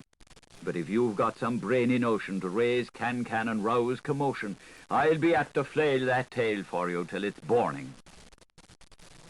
Let the love ladle light at the eye gird your gastrics in the gym, nor must you omit to screw the lid firmly on that jazz jiggery and kickstop. Bumping races on the flat and point-to-point over obstacles, ride-wheeling that acclaviciously up windy Rutland rise, and inciting rebellious northers before the saunter of the city of Dunloe. Then Brereton biking on the free with your airs of go-be-dee and your heels upon the handlebars, bare boor brazenness. No, before your cartilage rib is decartilaged. That is to mean, if you have visceral ptosis, my point is, making allowances for the fads of your weak abdominal wall and your liver sprawl, vin, or should you feel, in shorts, as though you needed healthy physicking exercise to flush your kidneys, you understand, and move that 12-finger bowel and threadworm inhabiting it, lassie, and perspire freely, licked your lector in the lobby, and why out you go by the ostiary onto the dirt track and skip. Be a sportive. Deal with nature, the great greengrocer, and pay regularly the monthlies. Your punt's perfume's only in the halfpenny shop, beside the reek of the rawning. It's more important than air. I mean than eats. Air, oop, I never open my mouth, but I pack me food in it. And promotes that natural limit. Stamp out bad eggs. Why so many puddings prove disappointing, as dietitian says, in creature comforts causeries, and why so much soup is so much slop. If we could fatten on the Elizabethans, we wouldn't have teeth like the Hippopotamians. However, likewise, if I were in your envelope shirt, I'd keep my weather eye well cocked open for your furnished lodgers paying for their feed on tally with company and piano tunes. Only stupefying yourself. The two friendly friends sort, Mazurikovich or some other sucking sin of a vitch, who he's common from old Pannonia on this porpoise, whom sues stoodering about the mall and femoral articles, and who makes himself so at home mid the music, and spanks the ivory that lovely, for this your mistro melosiosus McShane may soon prove your undoing and bane. Through the succeeding years of reign, should you, whilst Jaun is from home, get used to basking in his lover's low lap, inordinately clad, moustache teasing, when close-handed together behind locked doors, kissing steadily, mal bon gusta, it's not the thing, you know, with the calf-loving self-seeker, under the influence of woman, inching up to you, disarranging your modesties and fumbling with his forty paws in your bodice after your billy-doos twee as a first go off. Take care, would you stray and split on me, and going on doing his idiot every time you gave him his chance to get thick and play piggly-wiggly, making much of you, bilge-talking like a fiddler, zoog-a-zoog about your glad neck and the round globe and the white milk and the red raspberries, oh, horrifier, and prying down furthermore to chance his lucky arm with his pregnant questions up to our past lives. What has that taught to sing with him? The next fling, you'll be squitting on the tabernacle, pouring pitchers to the well for old Gloatstain's glorification, and the post-equities of the Black Watch peeping private from the Bushin Rangers, and our local busybody, Torker Gobrack. Worse again, off of that praying fan onto them priors. It would be a horrible state of affairs altogether for the red columnists of press-written epic, Peter Paragraph and Paulus Puff. I'm keep soaking them to cover my concerts, to get a hold of for their balloons and shoot you private by surprise, considering the marriage slump that's on this oil age, and Pulex is 3 shillings a pint, and wives at 6 and 7, when domestic calamities belame par, and new laids below mar, for the 22,000th time, 22 thousands in the slack march of civilization, where you, becoming guilty of unlecky-like intoxication to have and to hold, to pig and to pay, direct connection, qua intervena, with a prominent married member of the vice-reeking squad, and in consequence of the thereinunder subpoenas, be flummoxed to the 2nd degree by becoming a detestificated company keeper on the Damimond of Luca Lamplight. Anything but that, for the fear and love of gold. Once and for all, I'll have no college swankies. You see, I am well voiced in love's arsenal, and all its overtures, from Cullion boys to Colleen Bournes, so I have every reason to know that rogues gallery of night birds and bitch fanciers, lucky Duffs and light Lindsays, haughty Hamiltons and gay Gordons, dosed, doctored, and otherwise, messing around skirts and what their fickling intentions look like. You make up your mind to that. Trespassing on your danger zone in the dancer years. If ever I catch you at it, mind, it's you that will cockotch it. I'll tackle you to feel if you have a few devils in you. Holy gun, I'll give it to you, hot, high, and heavy, before you can say Cedro. Or may the maledictions of Lucifer fall like nettle rash on the Whitefriars' father that converted from moonshine, the foster mother of the first Nancy Free that ran off after the trumpedour that mangled Moore's melodies, and so upturned the Tubbs head of the star-daft journal writer to inspire the prime finisher to fell him the fir tree out of which Cooper Funnymore planed the flat of the beer barrel on which my granddad's lustiest sat his seat of unwisdom with my tant's petted sister for the cause of his joy. Amen. Poof! There's puff for ye, begor, and planksty of it all abound me bread. Glor galore and glory be, as broad as it's long and as long as a line. The Valentine vox of venerable Val Vowsden. If my jaws must brass away like the dewdrops on my leg, and the top-noted delivery you'd expected be me in voice. T. O'Donoghue's warning from Daddy O'Dowd. Who? What I'm wondering to myself who's, for there's a strong tendency, to put it mildly, by making me the medium. I feel spurts of itchery ouching out from all over me, and only for the sludge-hammer's toss in my hand to hold them, the darkens alone knows what'll who'll be saying of next. However, now, before my operatic register something nice. Now, dear sister in perfect leave again, I say, take a broccoli advice, and keep it to yourself that we, Jaun, first of our name, here now make all receptacles of, free of price. Easy, my dear. If they tingle you, either say nothing or nod. No cheek-a-cheek with chipper-chapper. You and your last mash boy and the padre in the pulp box, enumerating you his nostrum. Be vacillant over those vigilant who would leave you to belave black on white. Close in for psychical hygienics as well, but fight shy of mug punters. I'd burn the books that leave you and light an Alessandrian bonfire that would suffragate Tom Plyfire or Zolfanarole. Peruse in state your weekly standard, our virile organ that is ethelred by all Prestum. Apply your 5 wits to the 4 very latest. The Archdeacon's entreaty on Miracula, or viewed to death by a priest-hunter, is still first in the field, despite the castle bar. William Archer's a rompin' good catalogue, and he'll give you a riser on the route to our national labrandry. Skim over through Hell with the Papes, mostly boys, by the divine comic Denty Alligator, expunging your index, and find a quip in a choir, a riser serene from bastard title to Father Johnson.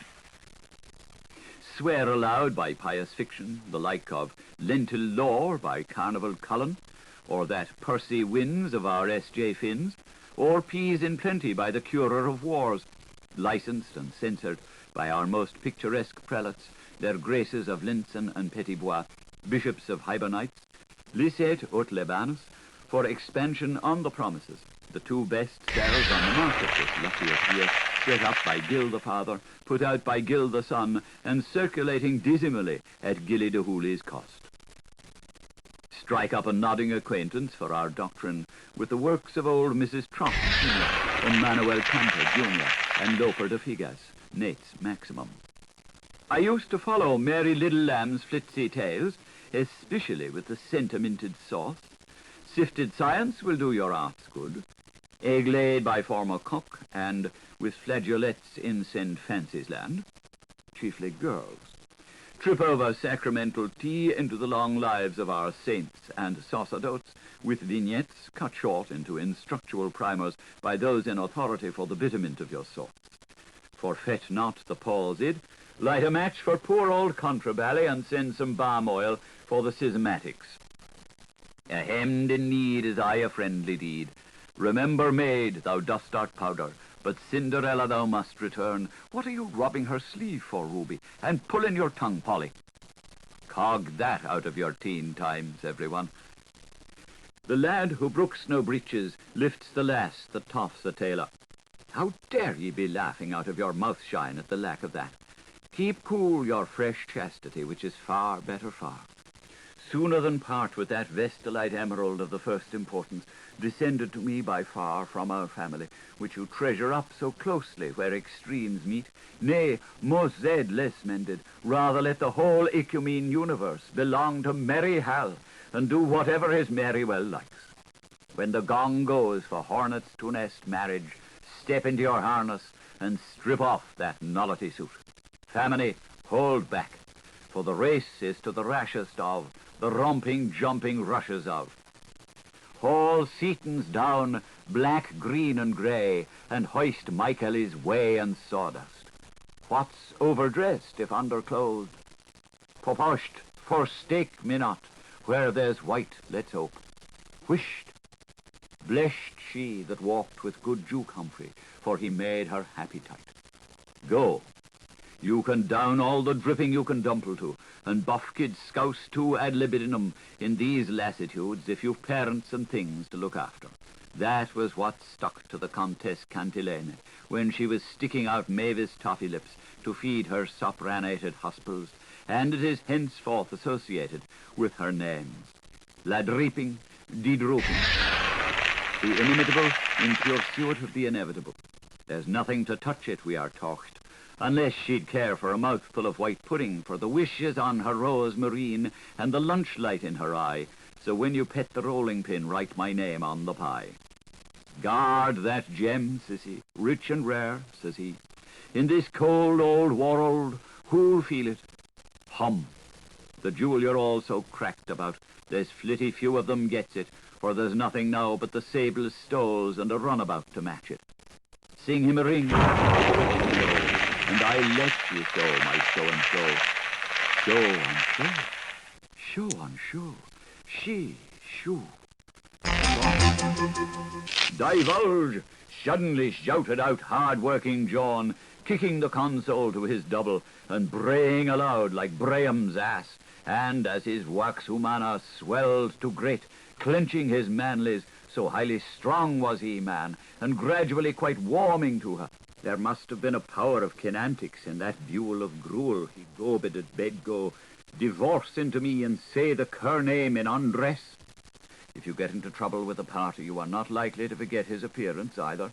Of any lap whelp or sleeve mongrel who talks to you upon the road where he took you to be a roller, oh, the goat-tanned saxo-peeler up-shut-down chig's peel of him, and volunteers to trifle with your roundlings for proffered glass and dough, the marrying hand that his leisure repents of, without taking out his proper password from the eligible ministress for affairs with the black fremdling, that enemy of our country, in a clean-looking light, and I don't care a tongser's tammany hang who the mucky is, nor 2 hoots in the corner, nor 3 shouts on a hill, where he even a Constantinople names such of my very own, Attaboy Knowling, and like Enoch to my town major ancestors, the 2 that are taking out their divorces in the Spooksbury court circuits, rear Uncle Remus, the Bass of Iberacum, and old Father Ulyssabon Knickerbocker, the lanky sire of Wolverhampton, about their bristolings. But as true as there's a soak for sakes in 2 ways Peterborough, and sure as home we come to Newski Prospect from west the wave on schedule time, if I came any quicker, I'd be right back before I left, from the land of breach of promise, with Brendan's mantle whitening the Kerry Brazilian sea, and March's pebbles spinning from beneath our footslips, to carry fire and sword, rest insured that as we value the very name in sister, that as soon as we do possibly, it will be a poor lookout for that in sister. He's a marked man from that hour. And why do we say that, you may query me? Quarry? Guess. Call'st thou? Think and think and think, I urge on you. Muffed. The wrong porridge. You are an ignoratus, because then probably we'll dumb well soon show him what the Shaun way is like, how we'll go a long way towards breaking his outsider's face for him, for making up to you with his bring thee balm of gay lad, and his sing thee songs of Arupi, chance trying my ward's head into sanctuary before feeling with his 2 dimensions for your nuptial dito. Oh, ye bow, if I was blunderbuss, I'd go and fright this jewel man. Now we'll tell you what we'll do to be sicker instead of compensation. He'll burst o'er his mouth like Leary to the Leinster face, and reduce we'll ourn his lineaments to a pulp. Open the door softly. Somebody wants you, dear. You'll hear him calling you, bump, like a blizz, in the muezzin of the Turkish night. Come on now, pillar box. I'll stiffen your scriball, broken reed. That'll be it. Grand opera style, even should I, with my sleuths of hog pew and cheekas, have to comb the brash of the libs round close St. Patrice to lay my louse boob on his BH like Solitar. We are all eyes. I have his quorum of images all on my retinue, Mohammedan Mike. Brass up. Moreover, after that, bad manners to me, if I don't think strongly about giving the brother-keeper into custody to the first police bobby constables of Dora's diehards in the field I might chance to fall upon.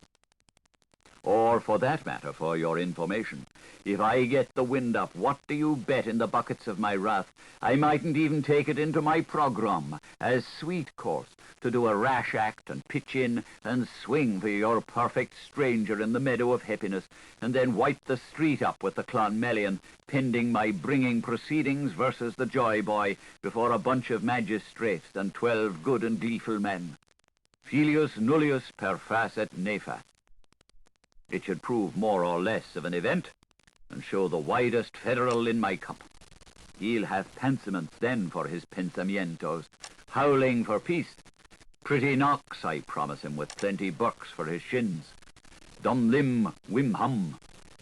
In which case, I'll not be complete in fighting lust until I contrive to half-kill your Charlie, you're my darling for you, and send him to Home Surgeon Hume, the algebrist, before his appointed time, particularly should he turn out to be a man in brown about town, Rollo the Gunger, son of a once-a-floor waltzer to Arnulf's, picking up ideas of well over or about 56 or so, pithecoid proportions, with perhaps 5'8", the usual XYZ type, RC, Toc H, nothing but claret, not in the stud book by a long storch, with a toothbrush moustache and jaw crockeries, alias grinner through collar, and of course no beard, meat and coalman suit with Tar's baggy slacks, obviously too roomy for him, and springside boots, washing tie, Father Matthew's bridge pin, sipping some Wheatleys at Ross's on a bar stool with some pub pal of the Olaf stout kidney,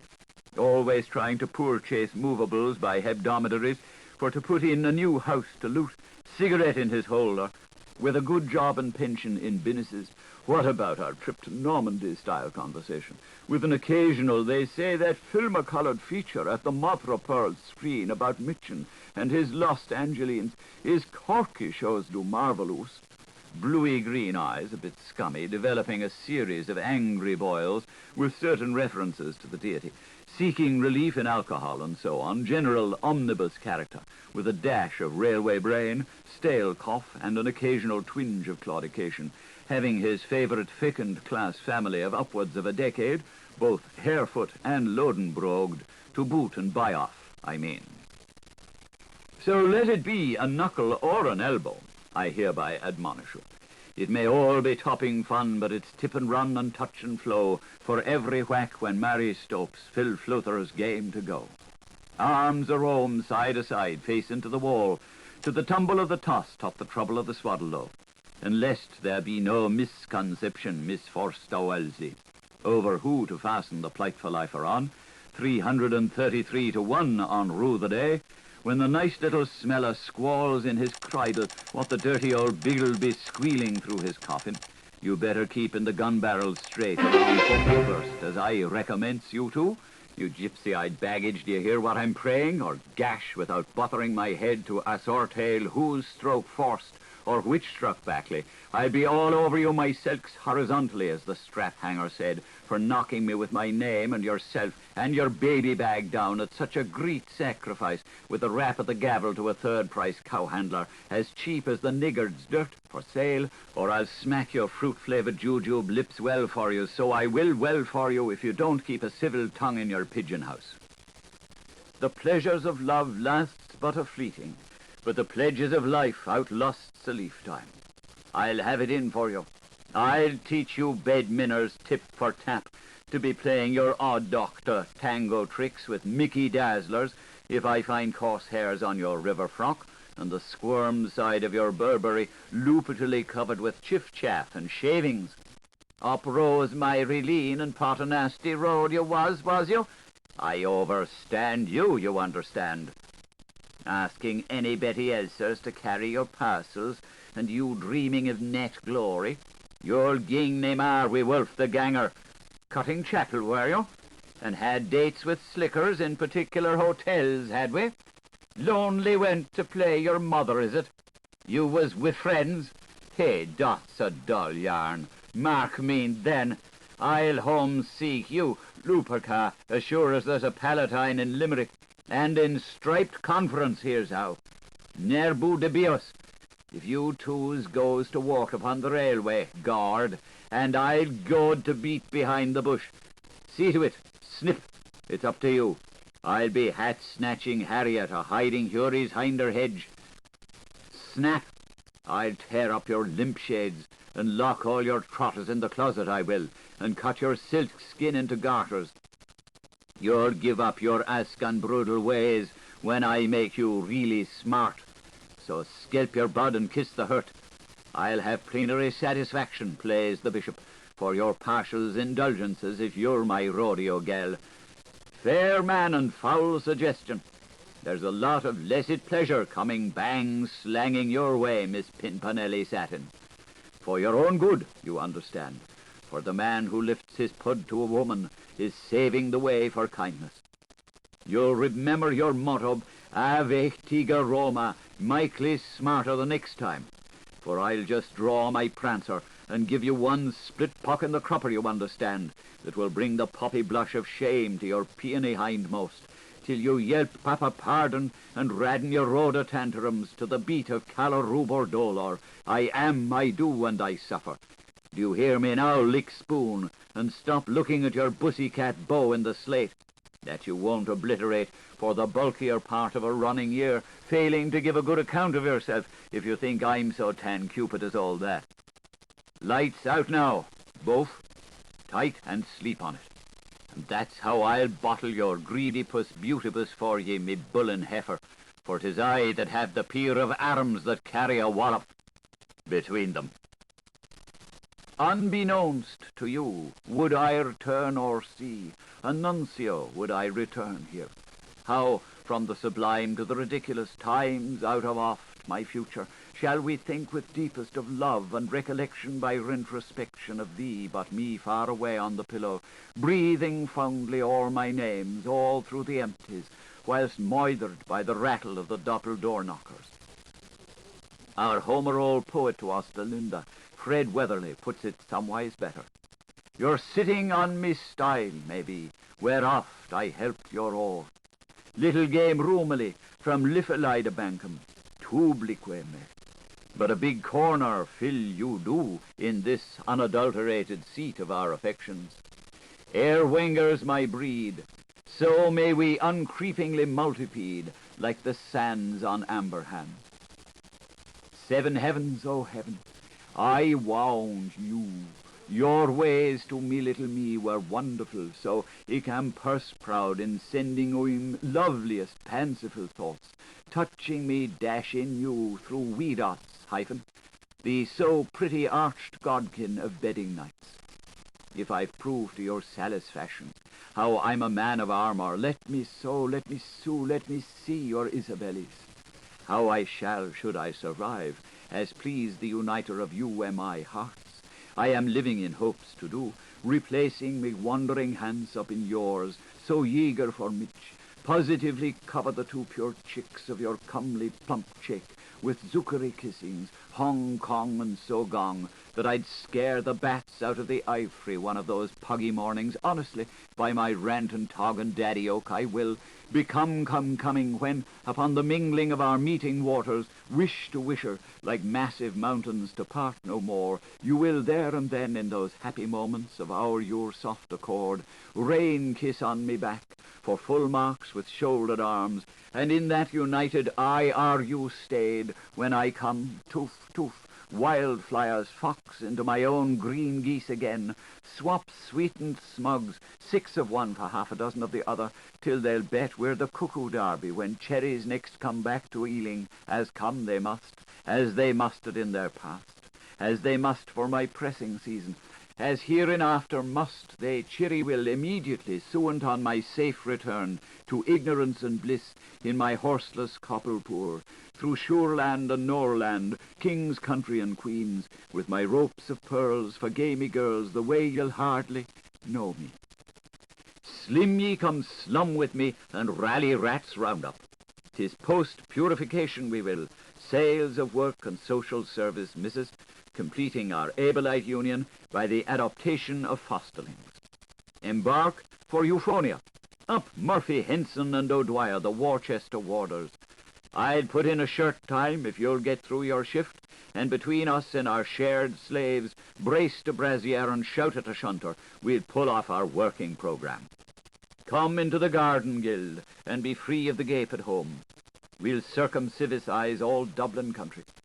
Let us, the real us, all ignite in our pre-purgatory grade as apostles, and be instrumental to utensilize, help our Jacoline sisters clean out the hog's hole, and generally ginger things up. Meliorism in mass quantities, raffling receipts and sharing sweepstakes till navels, spokes, and fellows hum like him. Burn only what's Irish, accepting their coals. You will soothe the coke-black bile that's Anglia's, and touch our Morrican's iron core. Write me your essays, my vocational scholars, but cursorily, dipping your nose in it for Henrietta's sake, on mortinatality and the life of Jewries, and the sludge of King Harrington's at its height, running boulevards over the whole of it.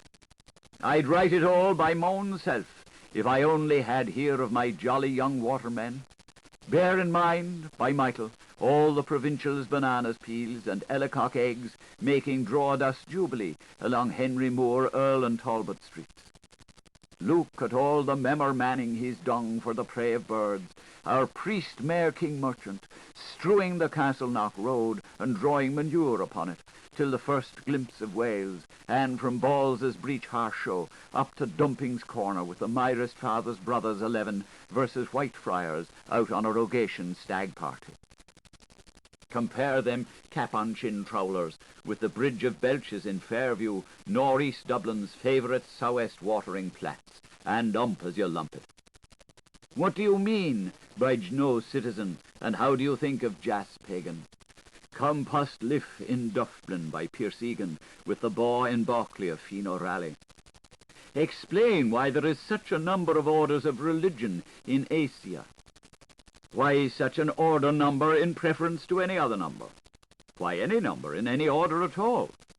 Now, where is the greenest island off the black coasts of Spain? Overset into universal, I am Perdrix and upon my pet ridge, or Almus. Way, oh way for the auto-intoxication of our town of the Fords in a huddle.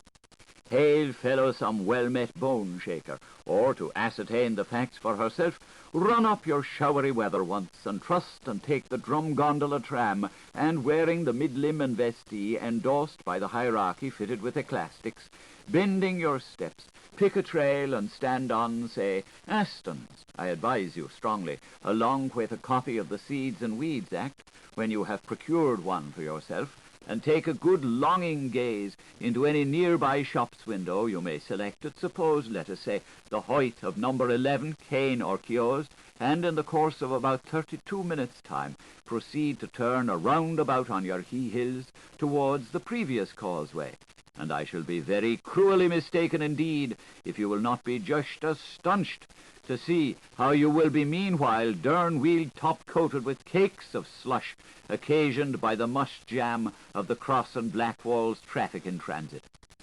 See capers and then fly. Show me that complaint book here. Where's Cowten's cake team, the woman with the muckrick? When will the W. deface of our sow muckloved Lynn, the Troya of towns and carmen of cities, crawling with mendiants in perforated clothing, get its well-belavered white like pool and Chester? When's that grand national gold-capped Dupsy Derby house bill coming, with its vomitives for our mothers in load and stretchers for their devitalized males? I am all of me for freedom of speed, but who'll this asparagus Pope's avenue, or who'll uproot the Opian way? Who'll brighten Braeholt and bait the Bull Bailey and never despair of Lorcansby? The rampant royal commissioners. 'Tis an ill weed blows no poppy good, and this labour's worthy of my hire. Oil for mead and toil for feed, and a walk with the band for Joe Blues.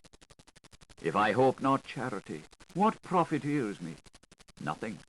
My tippers of flags are knobs of hard shape, for it is a grim tale, keeping the father of curls from the sport of oak. Do you know what, little giddles? One of those days I am advised by the smiling boat-seeker who's now snoring elude to positively strike off hiking for good and all, as I bildy well bidly ought, until such tempts as some mood is made under privy-sealed orders to get me an increase of automobile and footwear for these poor discalced, and a burse from Bon Somewin for a cure at Bad Anawir, though where it's going to come from this time, as I certainly think now, honest to John, for an incomplexes, that's about the sanguine boundary limit. I mean. Sis, dearest, John added, with a voice somewhat murky, what though still high-faluting, as he turned his dorse to her to pray court to it, and overleaved his boozies to give the note and score, phonoscopically incuriosited and melancholic this time, whiles, as on the fulminant he gaped in wonderment, his un-Saturn-cast eyes in stellar attraction followed swift to an imaginary swell-off. Oh, the vanity of vanity, all ends vanishing. Personally, grog, help me, I am in no violent hurry. If time enough lost the docks, walking easy found them. I'll know the blue fonks, with any tristis blinking upon this earth light, of all them that pass by the way of the Deer Drive, Conconi's Run, or Wilfred's Walk. But I'd turn back as lief as not, if I could only spoon find the nippy girl of my heart's appointment, Mona Vera Tutu Epostola, my Lady of Lions, to guide me by gastronomy under her safe conduct. That's more in my line. I'd ask no kinder of fates than to stay where I am, with my tinny of brownies tea, under the invocation of St. James Hanway, servant of Gamp, lapidated, and Jacobus of Persham, intercissus, for my purifex, with Peter Roach, that friend of my bosom, leaning on my cubits, at this passing moment by local option in the birds' lodging, me pheasants among, where I'll dreamt that I'll dwelt, mid warblers' walls, when throstles and chuffs to my sigh hide. With me hares standing up well, and me long logs dittos, where a mordering row the fox has broken at the coward's sight, till well on into the bosom of the exhaling night, pinching stop-and-go jewels out of the hedges, and catching dim-top brilliants on the tip of my wagger, but for that old clock, fast cease to it, has just gone to who the hour, and that yen breezes zipping round by Drumsally do be devils to play flirt. I could sit on safe side till the bark of St. Grousius for Hoopo's hours, till Hale's horizings, laughing lazy at the sheep's lightning, and turn a wide-amost ear dreamily to the drumming of snipers, hearing the wireless harps of sweet old Ariel, and the maize across the night rides, pipette, pipette, and Whipper Willie and the woody, more park, as peace-fed as a Philoppotamus, and cracking jugs at the granules, leaving tea-leaves for the trout and bell-leeks for the wary, till I'd followed through my upfielded nephew's scope the rugby moon, cumuliously god-rolling himself west asleep amongst the cloud scrums, for to watch how carefully my nocturnal goose-mother would lay her new golden she-egg for me, down under in the shy Orient. What wouldn't I poach? The rent in my riverside, my otter shoes, my beavery, honest, aye, and melt my belt for a day's feast of granum with the finny ones, those happy greppies in their Minnewaha, flashing down the Swan's Way, leaps ahead of the swift McKeels, the big Gillaroo Redfellows, and the purse-winded Carpers, rearing antis rude perches a stench of me, or, when I'd like own company best, with the help of a Norwegian bear, to be reclined by the lasher on my Logansome, my GBD and my FACE, Sulfa Nelly and my Shelley holders, and loved Latakia the benevolent for my nose thrills, with the jealous o' minds wilting away to their heart's delight, and the king of September letting down his humely odours for my consternation, dapping my Griffeen, burning water in the spearlight, or catching trophies of the King's Royal College of Sturgeon by the armful, for to bake pike and pie a while, o twined me a bower in Lalouette's tower, all Adelaide's Norting girls jucking benight me. I'd gamut my twitty nice Dorian Blackbud's tonic solfia off my sing-a-song a piccolo to pipe music-hall airs on numberous feriacios. I give a king to me, she does alone up there, yes, see, I double give, till the spinney all closed a song with them. Isn't that lovely, though? I give to me alone, I trouble give. I may have no mind to la manage the forte bits like the pianage, but you can't cadge me off the key. I've a voicicle lilt too true, no Mario, and be Molly and Joyce's. For I sport a what you may Cormac in the latter part of my throwers, and the lark that I let fly, oh la la, is as cockful of phonetics as it's tuned to my folk. Natural, you might lower register me as disrecordant, but I'm athlone in the lillabilling of Killarney's. That's flat. Yet where the wold, you? What's good for the gorse is a goad for the garden. Lethals lurk heimlocked in Logans. Loath laburnums dash the gaudy death cup. Bryony O'Brieny, thy name is Belladama. But enough of Greenwood's gossip. Birds' nests is birds' nests. Thine to wait, but mine to wage. And now, play sharp to me. Double first, I'll head foremost through all my exam hoops.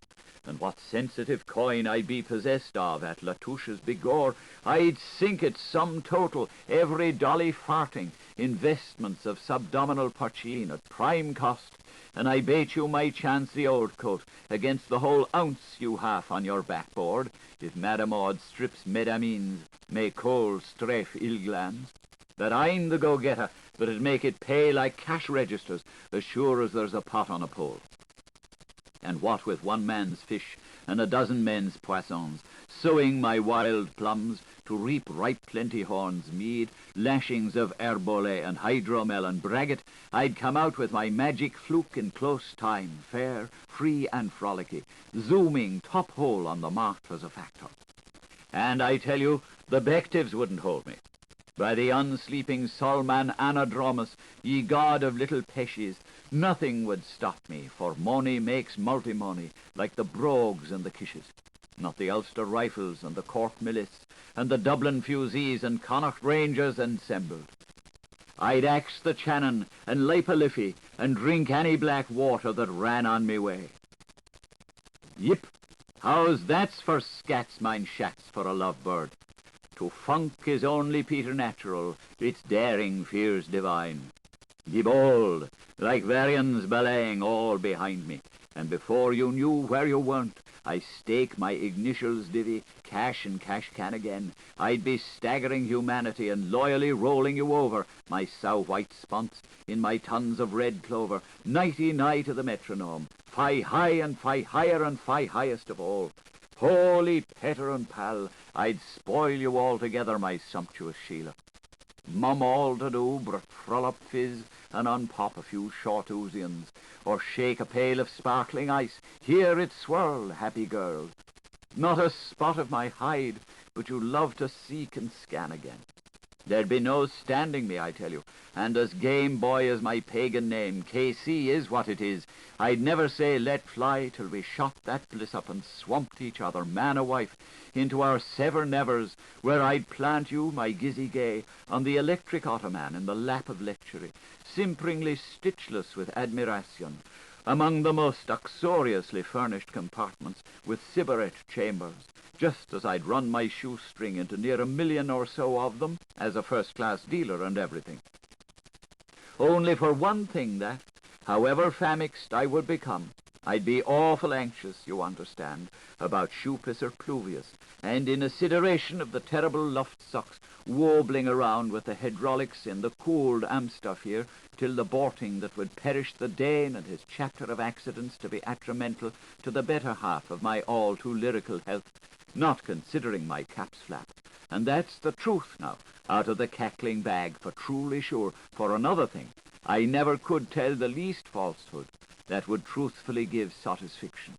I'm not talking apple sauce either, or up in my hat, I answered, shoo!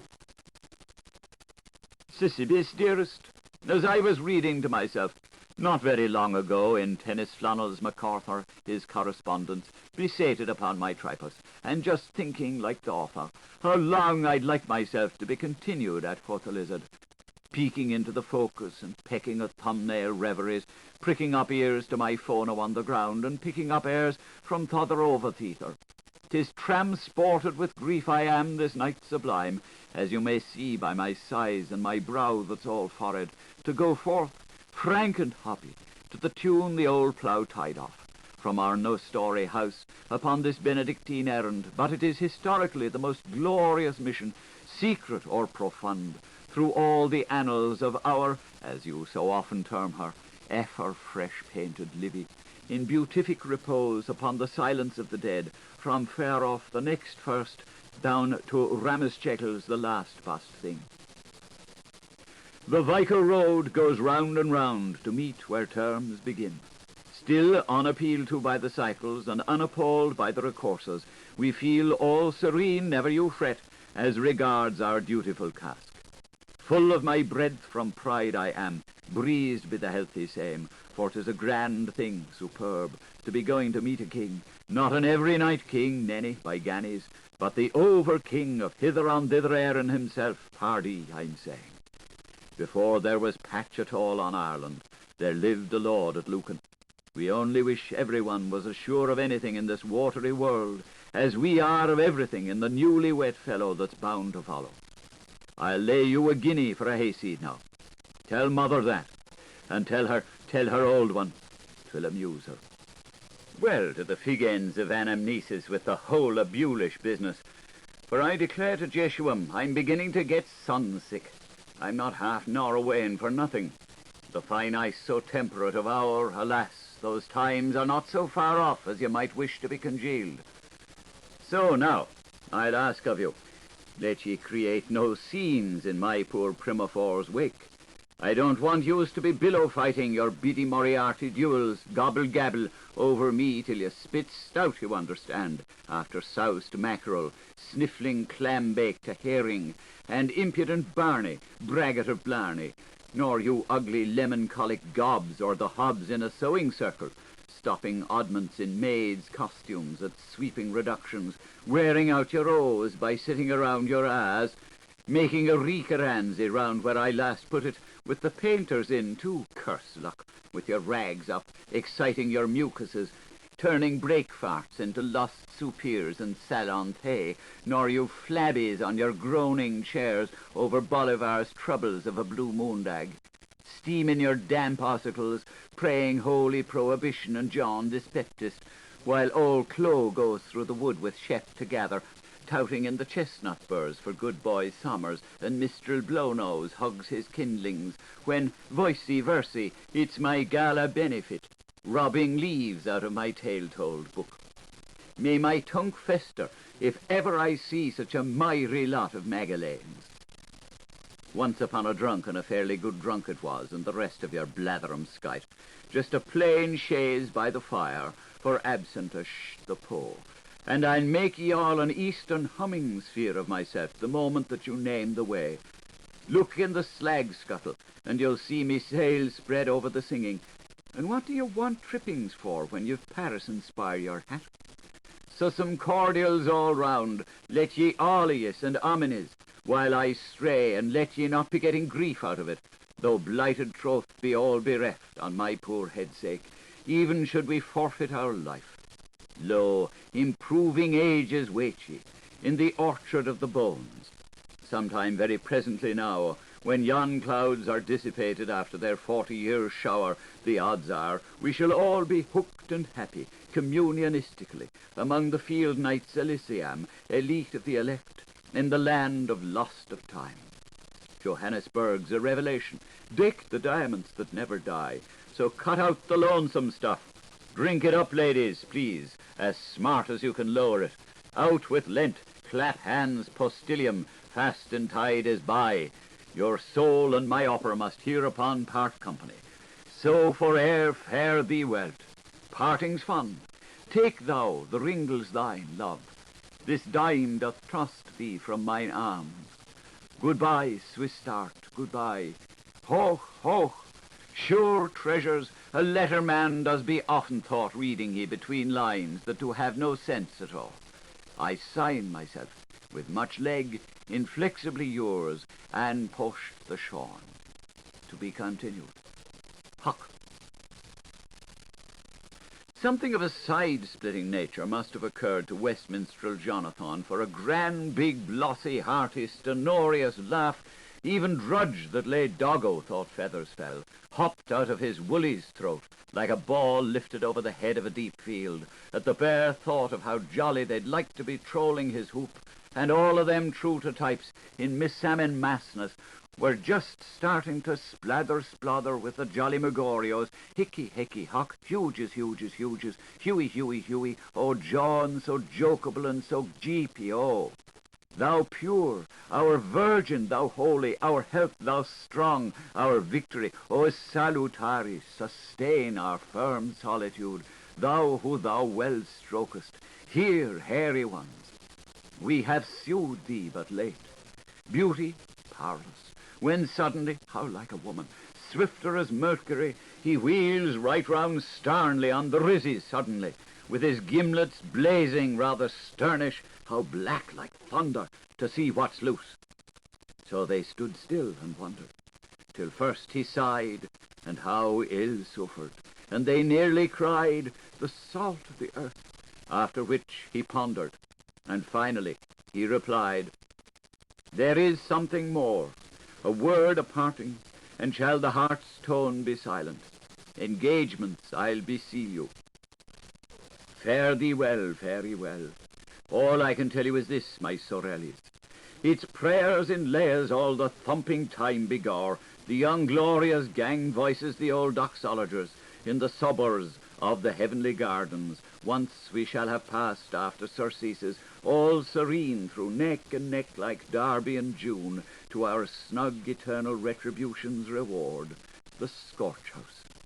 Shuntus, shuntus, shuntus. If you want to be Felixed, come and be parked. Sacred ease there. The Shannon pobble cues remain. To it, seek it head up. No petty family squabbles up there, nor homemade hurricanes in our cohort yard, no copper-hurling, nor apocalypse, nor no puncheon jodeling, nor no nothing. With the Burns, which is far better, and Eve forever your idol be.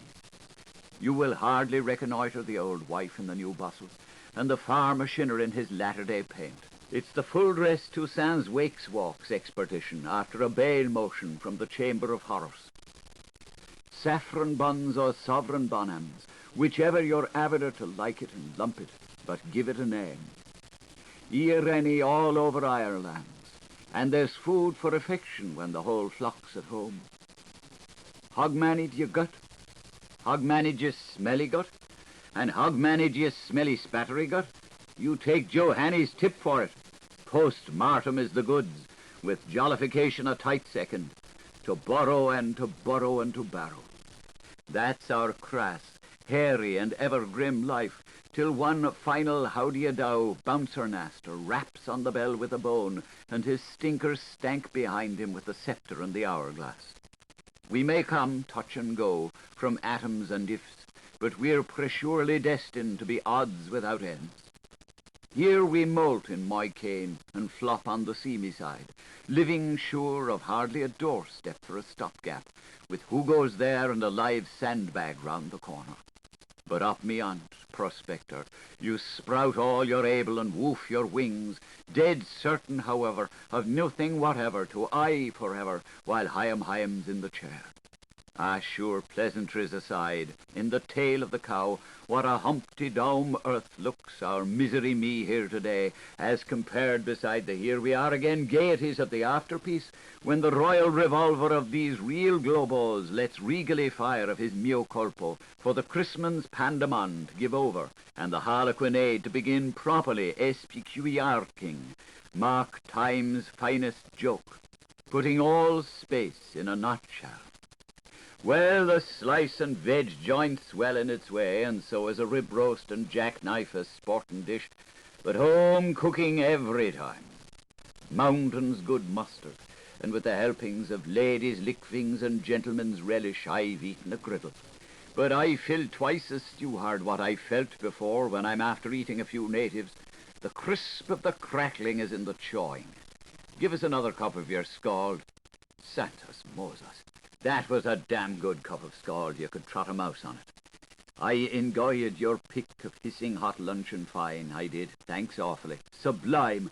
Tenderest bully ever I ate, with the boiled Protestants, allinolia.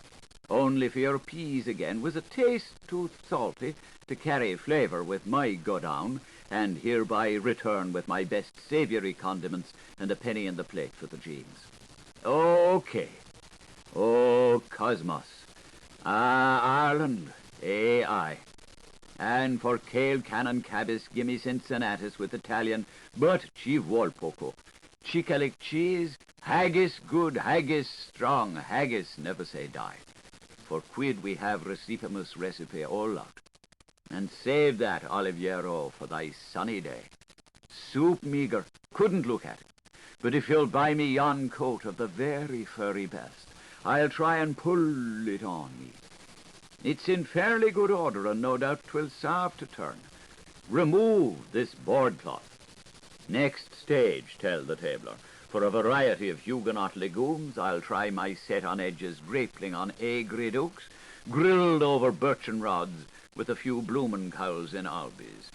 I want to get outside monasticism. Mass and meat mar no man's journey. Eat a missile less. Nuts for the nerves, a flitch for the flu, and for to rejoice the chambers of the heart, the spirits of the spice isles, curry and cinnamon chutney and cloves. All the vital minds is beginning to sozzle in tune, and the hormonies to clingle-clangle, fudgem, cates and eeps, and nabock and erics, and oinos on kingclod, and xock-soxo, and xook-socks, xock-sock-socks, till I'm fussed-fed like fungstiff, and very presently from now, post-haste, it's off your seamy yole on my usual rounds again, to draw terminus lower and kill her down, and let her noosh, let her speak, let her muck, to litter an anima, and the roomiest house even in Ireland, if you can understand that. And my next item's platform, it's how I'll try and collect my extra professional postages, owing to me by Thaddeus Kelly-esque Squire Der, for non-desirable printed matter. The Dukes and the Kelly cooks have been milking turnkeys and sucking the blood out of the Marshalsea since the Act of First Offenders. But I know what I'll do. Great pains off him I'll take, and that'll be your red-letter-day calendar, Window McCree. I'll knock it out of him. I'll stump it out of him. I'll rat-a-tatter it out of him before I'll quit the doorstep of old Con Connolly's residence. By the horn of 20 of both of the two St. Colopes, blackmail him I will in arrears, or my name's not Penitent Ferdinand, and it's daily and hourly I'll nurse him till he pays me fine fee, a meal. Well, here's looking at ye. If I never leave you biddies till my stave is a bar, I'd be tempted rigidly to become a passionate father. Me hunger's weighed, Hong Kong, me anger's swaged, Hang Kang. Ye can stop as ye are, little lay mothers, and wait and wish in vain, till the grame reaper draws nigh, with the sickle of the sickles as a blessing in disguise. Devil a curly hair I care. If any Lightfoot Clod Duval was to hold me up, disturbing me and marauding me of my rights to my onus, yan tian tethera methera pimp, I'd let him have my best pair of gallopers' heels in the cream sour. He will have better manners, I'm dished if he won't. Console yourself, draw your delish. There's a refund of egg-sized coming to you out of me, so mind you do me duty on me. Bruise your bulge below the belt till I blue-black beside you, and you'll miss me more as the narrowing weeks swing by. Some day duly, one day truly, Tuesday newly, till Wednesday. Look for me always at my west, and I will think to dine. A tear or two in time is all there's to't, and then, in a click of the clock, toot-toot, and doff we pop with cinnerets and silkettes, lining long routes for his diligence majesty, our long-distance laird that likes creation. To whoosh! Mish, yes, pet. We were too happy. I knew something would happen. I understand, but listen, draw her nearest, Tizzy intercepted, flushing but flashing from her dove and dart eyes, as she tactily fully grapped her male correspondee to fluster sweet nun-songs in his quick-turned ear. I know, Benjamin, brother, but listen, I want girls parmassing to whisper my wish. She, like them, like us, me and you, had thought he ne'er it would halt him, so lied when least his tacitempest tongue. Of course, engine dear, I'm ashamed for my life, I must clear my throttle over this lost moment's gift of memento nosepaper, which I'm sorry, my precious, is all at home I with grief can call my own. But all the same, listen, John, accept this Whitby's mite, though a jenny-teeny Whitween piece torn in one place from my hands, in second place of a linen hall Valentino, with my fondest, and much left to tutor. XXXX. It was heavily bull-addicted for young Vermouth, my pettest parish priest, and you know who, between us, by your friend the Pope, 40 ways and 40 nights. That's the beauty of it. Look, seen it, ratty. Too perfectly priceless for words. And listen, now do enhance me, oblige my fiancé, and bear it with you, mourn till life's seen. And, of course, whenever you make usage of it, listen, please kindly think always, again or again, never forget of one absentee, not sister Maggie. Ah, him. That's the stupidest little cough. Only be sure you don't catch your cold and pass it on to us. And since leveret bounds and larks is soaring, don't be all the night. And this joke, a sprig of blue speedwell, just a spell of Flora Laura, so you'll mind your Veronique. Of course, Ger, I know you know who sends it. Presents that please mercy on the face of the waters, like that film about. Awfully charming, of course, but it doesn't do her justice, apart from her cattiness in the Magan bottle. Of course, please to write, won't you? And leave your little bag of doubts, inquisitive, behind you unto your utterly thine, and thank you, forward it back by return pigeons new to the loving, in case I couldn't think who it was, or any fun for all happens. I'd be so curious to see in the Holmesworth breakfast tablots, as I'll know either ways by pretty bleu if it's good for my system. What exquisite buttons, gorgeous, in case I don't hope to soon hear from you. And thanks ever so many for the 10 and the one with nothing at all on. I will tie a knot in my stringamidgip to letter you with my silky paper, as I am given now to understand it will be worth my price in money one day, so don't trouble to answer unless sent by special, as I am getting his pay, and wants for nothing, so I can live simply and solely for my wonderful kinkless and its loops of loveliness. When I throw away my rollets, there's rings for all. Flea, a girl, says it is her colour. So does B and L, and as for V, and listen to it, Chevalier, so distant you're always. Beau, your Boche, absolutely perfect. I will pack my comb and mirror to praxis oval O's and artless O's, and it will follow you publicly as far as come back under all my eyes, like my sapphire chaplets of ring a rosary, I will say for you to the Almighty, and solve qui peut, while the doves pick my mouth buds, mush, mush, with Nurse Madge, my linking class girl, she's a fright, poor old Dutch, in her sleep talking, when I paint the measles on her, and Mudd's tuskers to make her a man. weeds and sickly black stockies, clearings, jumbles, salvaged from the wash, isn't it? The cat's tonsils, simply killing how she tidies her hair. I call her saucy because she's society for me, and she says saucy while I say sassy. And she says, will you have some more scorns, while I say, won't you take a few more schools? And she talks about Ithel, dear, while I simply never talk about Athel, darling. She's but nice for enticing my friends, and she loves your style, considering she breaks in me shoes for me when I've arch trouble, and she would kiss my white arms for me so gratefully. But apart from that, she's terribly nice, really, my sister, round the elbow of Ern Street Lower, and I'll be strictly forbidden always, and true in my own way, and private, where I will long to betrow you, along with one who will so betrow you, that not once while I betray him, not once will he betray himself. Can't you understand? Oh, bother, I must tell the trouble. My latest lad's lovely letter, I am sore I done something with. I like him lots, 'cause he never cusses. Pity bono, pip pet. I shouldn't say he's pretty, but I'm cocksure he's shy. Why, I loved taking him out when I unlatched his cordon gate. Oh, Jack and Atom, all be my adorers, and he dotes so. He fell for my lips, for my lisp, for my lewd speaker. I felt for his strength, his manhood, his due mind.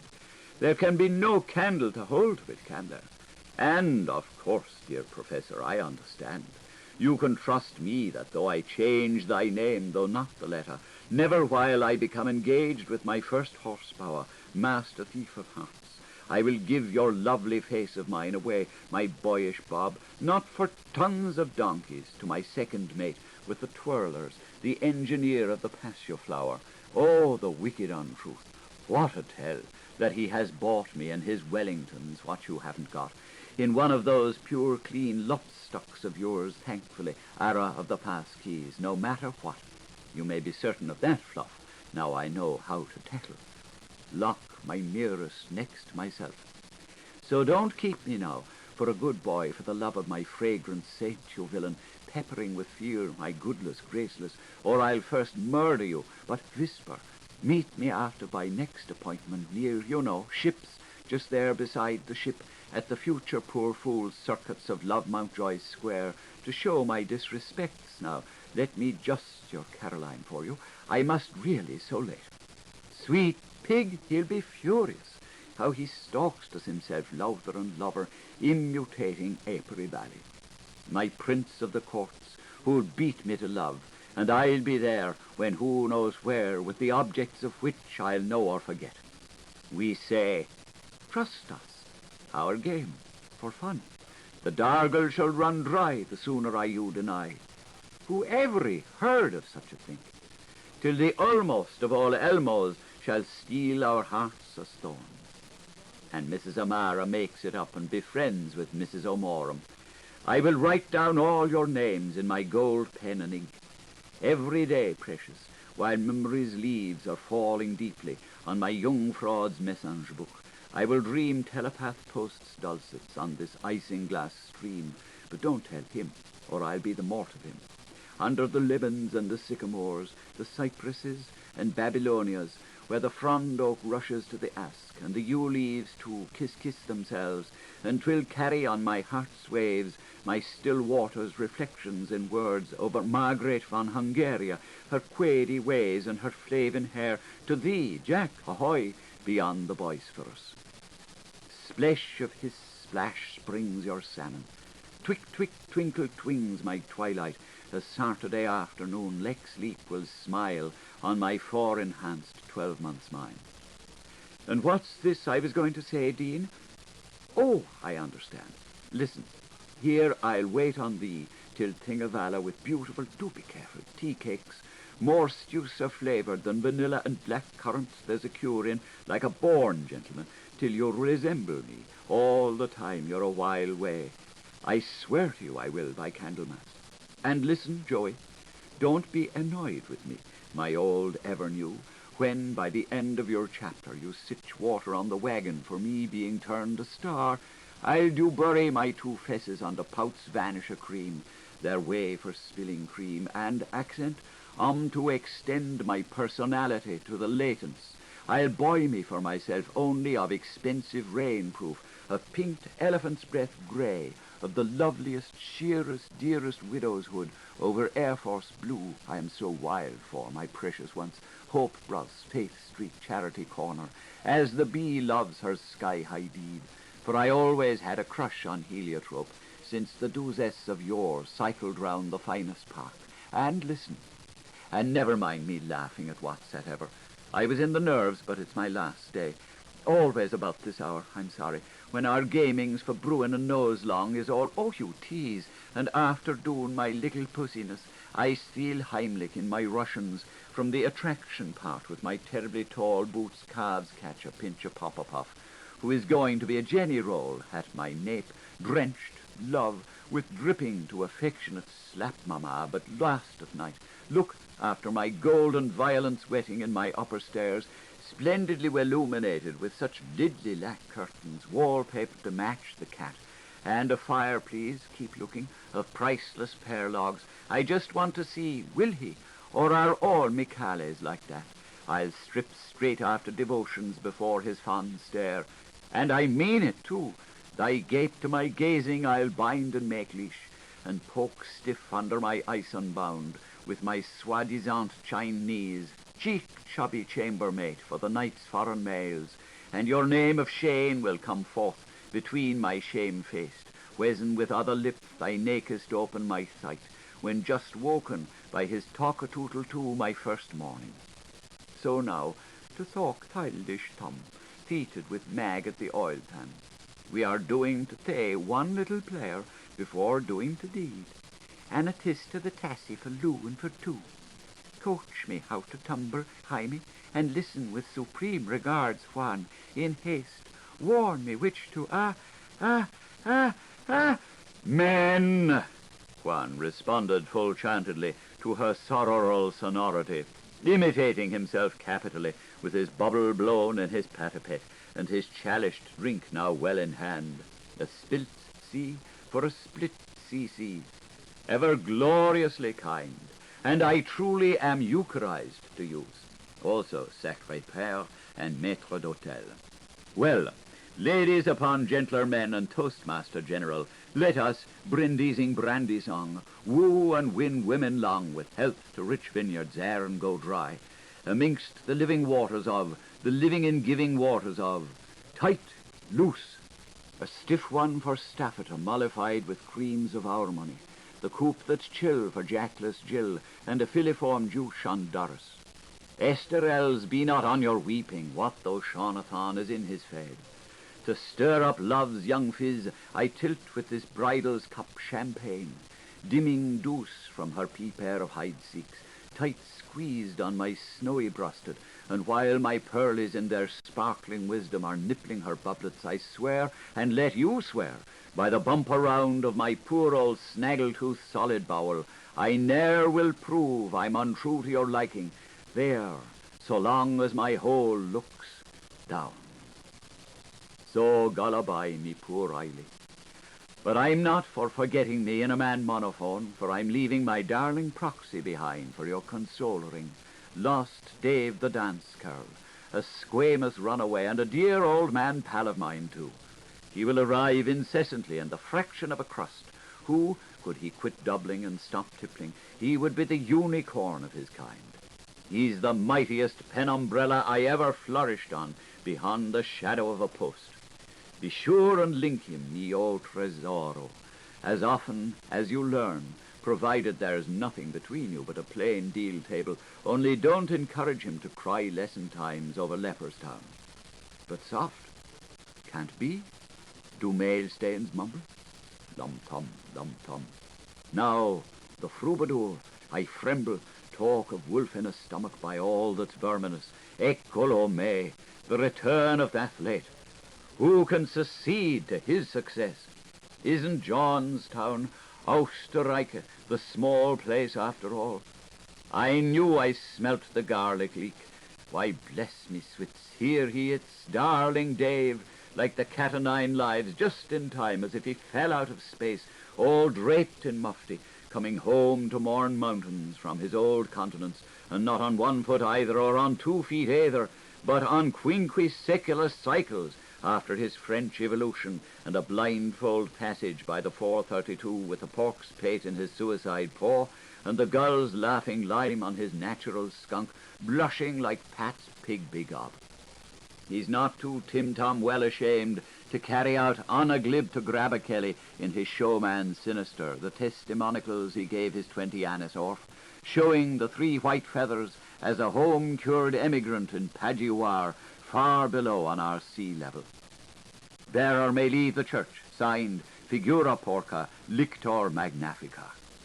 He's the sneaking likeness of us, faith, me altar's ego in miniature, and every Oxonian aimer's ace, as nasal a Romeo as I am, forever cracking quips on himself, that Mary, the Jean Jakes, he'd sooner rise mother's roses mid bedewing tears under those wild wet lashes onto any living girl's laughter cheeks.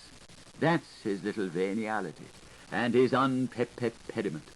He has novel ideas, I know, and he's a jarry queer fish betimes, I grant you, and cantankerous, the poisoner of his word, but lice and all, and semi-coloured stained glasses, I'm enormously full of that foreigner, I'll say I am. Got by the one goat, suckled by the same nana, one twitch, one nature, makes us old world kin. We're as thick and thin now as 2 tubular jawballs. I hate him about his patent Hennessy flash fit, yet am I amorist. I love him, I love his old Portugal's nose. There's the nasturtium for you now that saved many a poor sinker from water on the grave. The diasporation of all pirates, and quinconsentrum of a fake like Basilius O'Cormac and McCarthy. To camouflage he turned his shirt. Isn't he after borrowing all before him, making friends with everybody red in Russia, white in Alba, and touching every distinguished Irish man he could ever distinguish before or behind from a Irish man for the customary half of a crown and piece? He is looking aged with his pebbled eyes, and Johnny Thin, too, from livicking on pigeons' ifs with puffins' ands. He's been slanderizing himself, but I pass no remark. Hope he hasn't the cholera. Give him an 8 in the far out. Moses is and Noah's is. How are you? He'd be as snug as Colum's Isle Jonas rocked in the belly of the waves, as quoted before. Bravo, senior chief. Famos.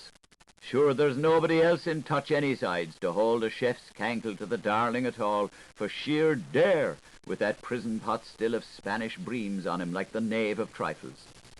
A jolly tan, fine, demented brick, and the Prince of Good Phillips. Dave knows I have the highest of respect of anyone in my own smooth way for that intellectual debtor, obligado, Monsieur David R. Crozier. And we're the closest of chums. Mark my use of you, cog. Take notice how I employ crib. Beware as you I foil, copy. It's a pity he can't see it, for I'm terribly nice about him. Canwyll Ikimri, the Marmad's flans. A Leal of the O'Loonies, a Brazilaboo, the most important man. Shervos, ho be the holy snakes. Someone has shaved his rough diamond skull for him as clean as Nuntius Pidish. The burnt-out mesh and the matting and all. Thunder weather Kyber Shinker Escapa Sansa Pagar. He's the spatten spit, so he is, scaly skin and all, with his blackguarded eye, and the goat's beard in his butting-hole of Shemuel Tulliver, me grandsword, the old crusader when he off with his pargeen. That was to let the crowd of the Flu-Flux fans behind him see me proper. He's very thoughtful and sympatrico that way, his brother Intelligentius, when he's not absent-minded with his Paris address. He is, really. Hold hard till you'll hear him clicking his bull's bones. Some toad clacking. You're welcome back, Wilkins, to red berries in the frost. And here's the butter exchange to Fife and ram ye with a ball full of Mulse base, and Yunker Doodler wanked a wall writing off his phony. I'm tired hearing of you. Hat yourself. Give us your dyed dextremity here, Frother, the Clodagh clasp. I met with Dapper Dandy, and he shocked me big the hand. Where's your watchkeeper? You've seen all sorts and shapes and sizes, marauding about the Moppa Mound. How's the cock and the bullfight, and old Oster and Hungrig, and the beer and belly and the boot and ball, not forgetting the oils of Greece under that turkey and julep, and Father Freeshot's filebogan in his rockery garden with the costard. And did you meet with Padder the Grab at all? And did you call on Tower Jesus?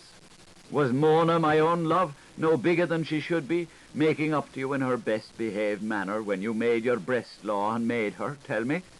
And did you like the landskip from Lambay? I'm better pleased than 10 guineas. You rejoice me. Faith, I'm proud of you, French Dabbit. You've surpassed yourself. Be introduced to yous. This is me Aunt Julia Bride, your honour, dying to have you languish to scandal in her bosky old deltangle. You don't recognize him.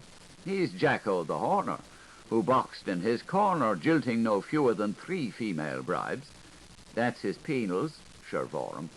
You haven't seen her since she stepped into her draw-offs. Come on, Spinnister, do your stuff.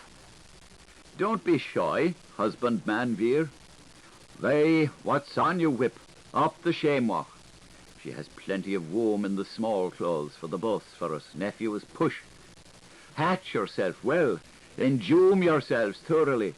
Would you wait bis she buds till you bite on her? Embrace her bashfully by all means at my frankincensive, and tell her in your semiological agglutinative yes how Idos be asking after her. Let us be holy and evil, and let her be peace on the bow.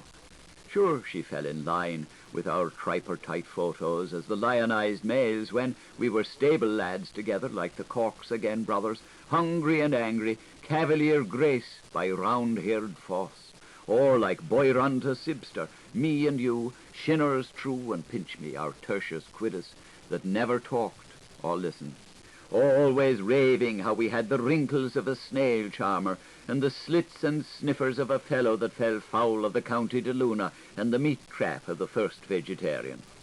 To be had for the asking. Have a hug. Take her out of poor twopenny luck before she goes off in pure treple liquidance.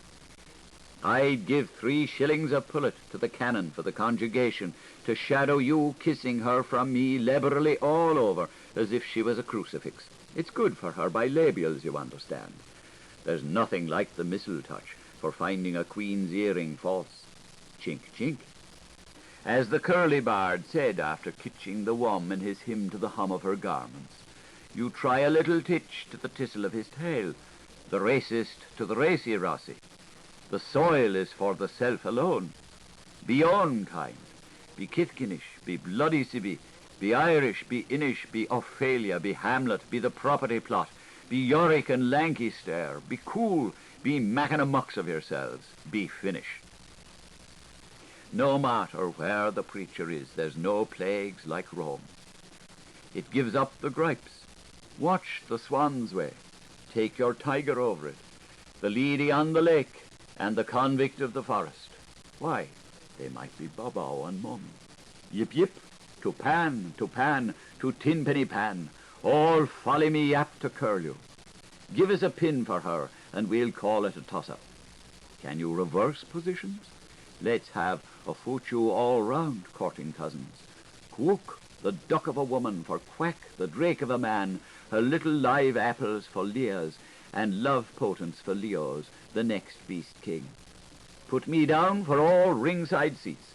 I can feel you being corrupted. Recoil. I can see you sprouting scruples. Get back. And as he's boiling with water, I'll light your pyre. Turn about skeezy, Sammy, out of metaphor, till we feel you are still trophy-full of popetry. Told you so. If you doubt of his love, of derreering his feelings, you'll very much hurt, for mishmash mastu fractured on Europe, you can read off the tale of his rip, ripper, rippest, and jack, jack, jack. Dwell on that, my hero and lander. That's the side that appeals to him, the ring-wrong way to right woman. Shock her, let him, what he's good for. Shock her more, let him again, all she wants. Could you wheedle a stavling encore out of your imitationer's jubal harp, hey, Mr. Jingle Joys? Congregational singing. Rota rota ran the pagoda, con Dio in capo ed il diavolo in coda. Many a diva devusha saw her dobra dan at the priesty pagoda rota ran. Ach, he's so sedulous to singe always if prompted the mirth provoker. Grunt unto us, I pray, your foreboding article in our own Deus Doc and Doilish, introducing the death of Nelson with coloraturas. Corayo, fra, and I'll string second to harmonize. My loaf and pottage, ni here Rochelle, with your dumpsy diddly dumpsy die fiddly fa diavolo. Or come on, school colours, and we'll scrap rug and mat and then be as chummy as two bashed spuds.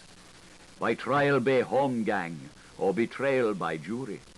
Atta boy, she gate has heen and hoity, mind uncle hair. What, sir? Pass, mister, a shave. Thou, what say ye? Taurus periculosus, morbus pedaculosus, miserere me in miseribilibus. There's over language for you. The tower is precluded, the mob's in her petticoats. Mr. R.E. Meehan is in misery with his billy boots. Begob, there's not so much green in his Ireland's eye. Sweet fellow of vocal, he stones out of stune. But he could be near a colonel with a voice like that. The bark is still there, but the molars are gone. The misery billy boots I used to lend him before we split, and by the hole in the ear, they were laking like heaven's reflexes. But I told him, make your will be done, and go to a general, and I'd pray confessions for him. A rish, and I'll be your intrepider. Ambras, ruffle her. Bussing was before the blood, and bissing will behind the curtain. Pris! Did you note that worried expressionism on his megalogue? A full octavium below me. And did you hear his brow rings rattle-making when he was preaching to himself? And whoa! Do you twig the sham-looking leaf creeping ghastly down his blousy frock? Our national umbloom. Arish! He won't. He's shy. Those worthies, my old far's uncle, that was garroted, Caius Coco cod in hand, that I lost in a crowd, used to chop that tongue of his, Jap Latin, with my uncle's owl cellar, Wolf Woodenbeard, that went stone bath red in the Tower of Balbus, as brisk man as I'd scoff up mutton chips and lobscouse. But it's all deaf man's duff to me, begob. Sam knows miles better'n me how to work the miracle, and I see by his diario he's dropping the stammer out of his silenced bladder since I bonded him off more as a friend and as a brother to try and grow a muff and canonize his dead feet down on the River Erie by thinking himself into the fourth dimension and place the ocean between his and ours, the churchyard and the cloister of the depths. After he was capped out of Berlad's school for to sin against the past participle and earn the factitation of codding chaplain, and being as homely gauche as swift B.A.A. Who gets twickly full gets twice as Alamandan huskers. But the whacker his word, the weaker our ears, for oracles who parls as O'Reilly's. Ill-starred Punster, lip-stirring Cownox. 'Twas the Quadra sent him, and Trinity too. And he can cantab as chipper as any oxen ever I moved with, a tiptoe singer. He'll briskly soon hand-tune your Aaron's ear for you. P.P., a mimeograph at a time, no man bitter, with his ankle martins, to read the road Roman with false steps ad pernicious, from rear silver ormolues to Torquinian superbers, while I'm far away from wherever thou art, serving my tally-hos and tullying my hostilius, by going in by the most holy recitatandas, double fortissimo, for my versatile examinations in the ologies, to be a coach on the Fukian mission. P? F? How used you learn me, brother Subustius, in my Augustan days, with Cesarella looking on? In the beginning was the jest, he justly says, for the end is with woman, flesh without word, while the man to be is in a worse case after than before, since she on the supine satisfies the verge to him. Tough, tautological. Thou, the first person Shingala, art an imperfect subjunctive. Paltry, flappant, had serious. Miss Smith on a matter poetic. Hamis and Ivis axes collis, waxes warmest like Sodalus. So pick your stops with fondness now, and mind you twine the two's nudes of your nice names, and pull up your fur beloves as far above as your farthingales. That'll hint him how to click the trigger. Show you shall, and won't he will. His hearing is in doubting, just as my seeing is unbelieving. So dactylize him up to blank point, and let him blink for himself where you speak the best ticklish. You'll feel what I mean. For namer, let me never see thee blame a kiss for shame and me. Echo, read ending, si pariora mochi. From the stress of their sunder enlivening, I clasp deciduously, a necrocosmicon must come to Mike. Well, my positively last at any stage. I hate to look at alarms, but however they put on my watchcraft must now close, as I hear by ear from my sealess socks, 'tis time to be up and ambling. My middle toes mitching, so mizzle I must, else 'twill sarve me out. Gulp a bulper of parting, and the moor the melodist.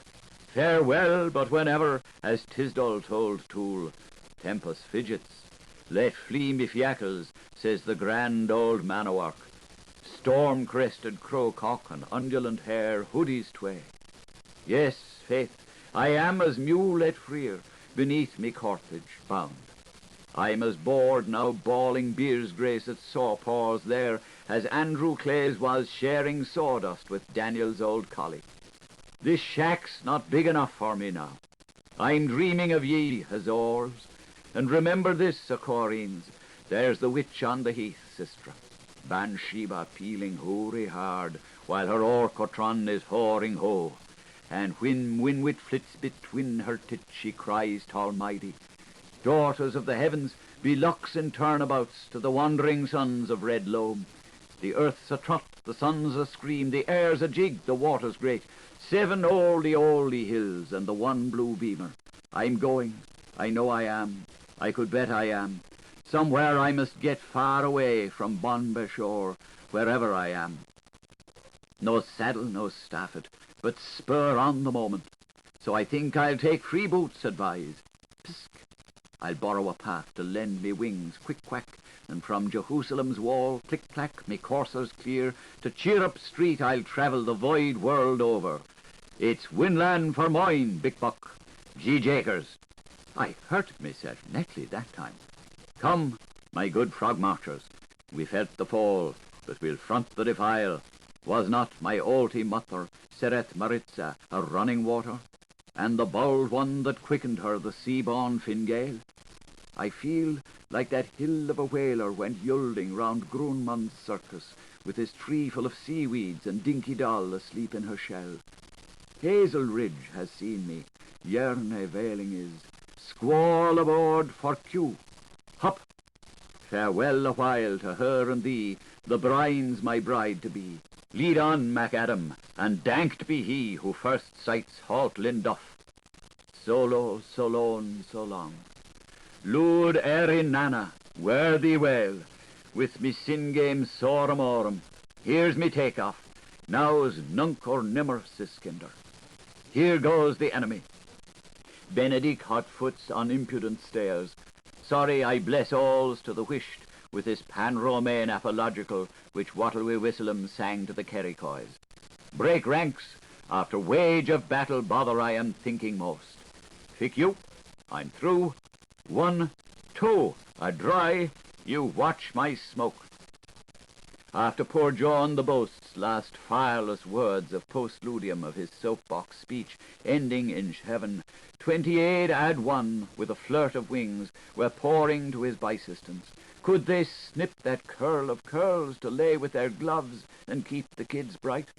Prepared to cheer him should he leap, or to curse him should he fall, but with their big a trig a raid a rodeo, the cherubs in the charabang, set down here in sedan chair, don't you wish you'd a yoke or a bit in your mouth, repulsing all attempts at first hands-on, as no as nada, our greatly misunderstood one we perceived to give himself some sort of a hermetic prod or kick to sit up and take notice, which acted like magic, while the phalanx of daughters of February Fildike, ambushed and climbing, ramblers and weeps, voiced approval in their customary manner by dropping knee-deep in tears over their concelebrated midnight sunflower, Piopode boy, their solace in darkness, and splattering together joyously the flaps of their tappy hands, as, with a cry of genuine distress, so pratly polylogue, they viewed him, the just one, their darling, away.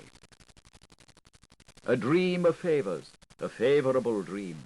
They know how they believe that they know, wherefore they wail. Jodwe, Jodwo, do seriously at Samodai. Yesterns Lothlied answering to Maronite's wail. Oasis, Cedrus assault a showing leaf bonoon. O Isis, cool presses on mount of sighing. Oasis, palmost assault a showing glades. O Isis, fantastical roseway angelical. Oasis, new levo speciosing encampness. O Isis, plantinus dew stockak mirage platenus.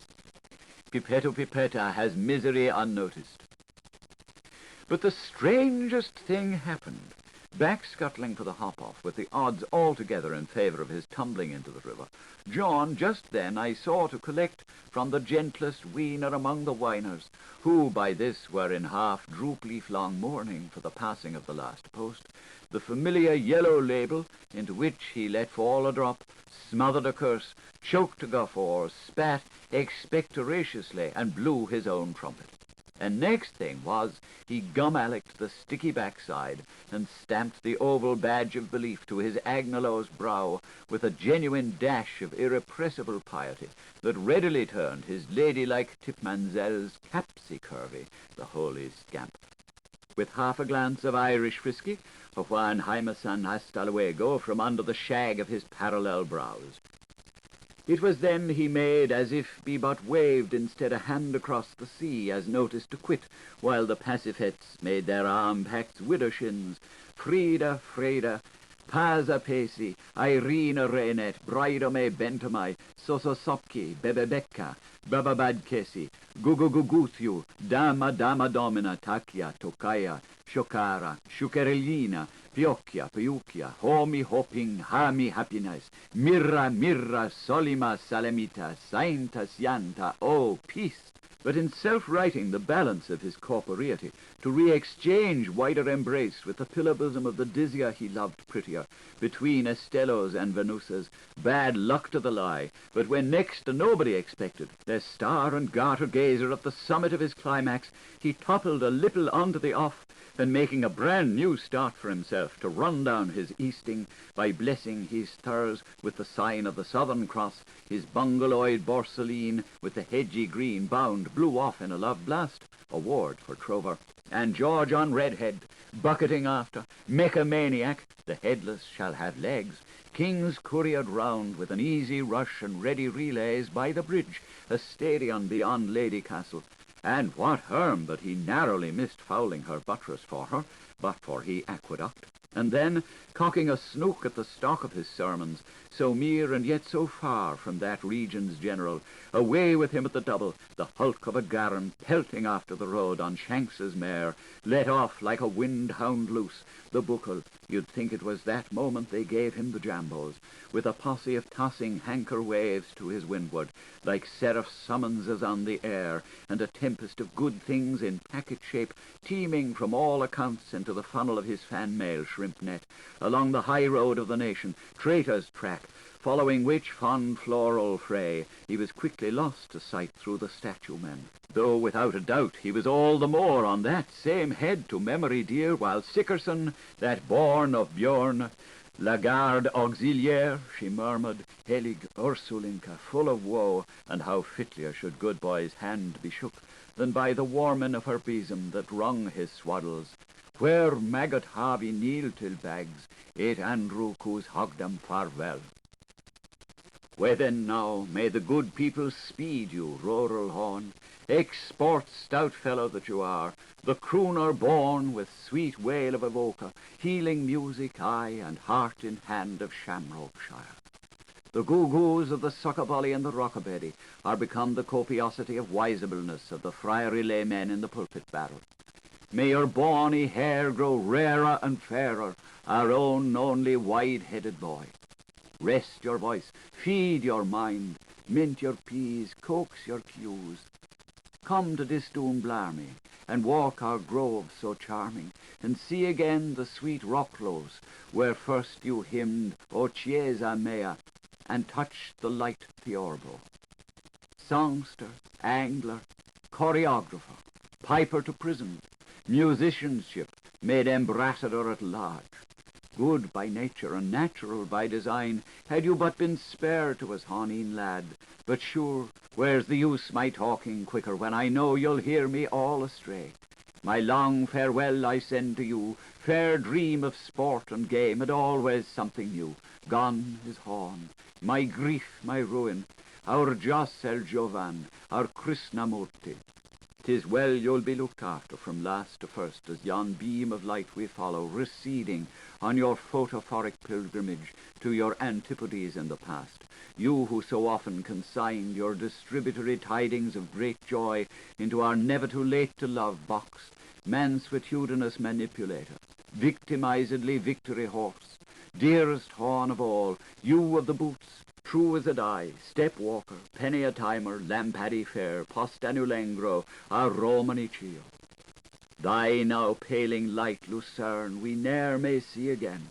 But could it speak, how nicely would it splutter to the four cantons, praises be to thee, our pattern sent. For you had, may I, in our, your, and their names, dare to say it, the nucleus of a glow, of a zeal, of soul, of service, such as rarely, if ever, have I met with single men.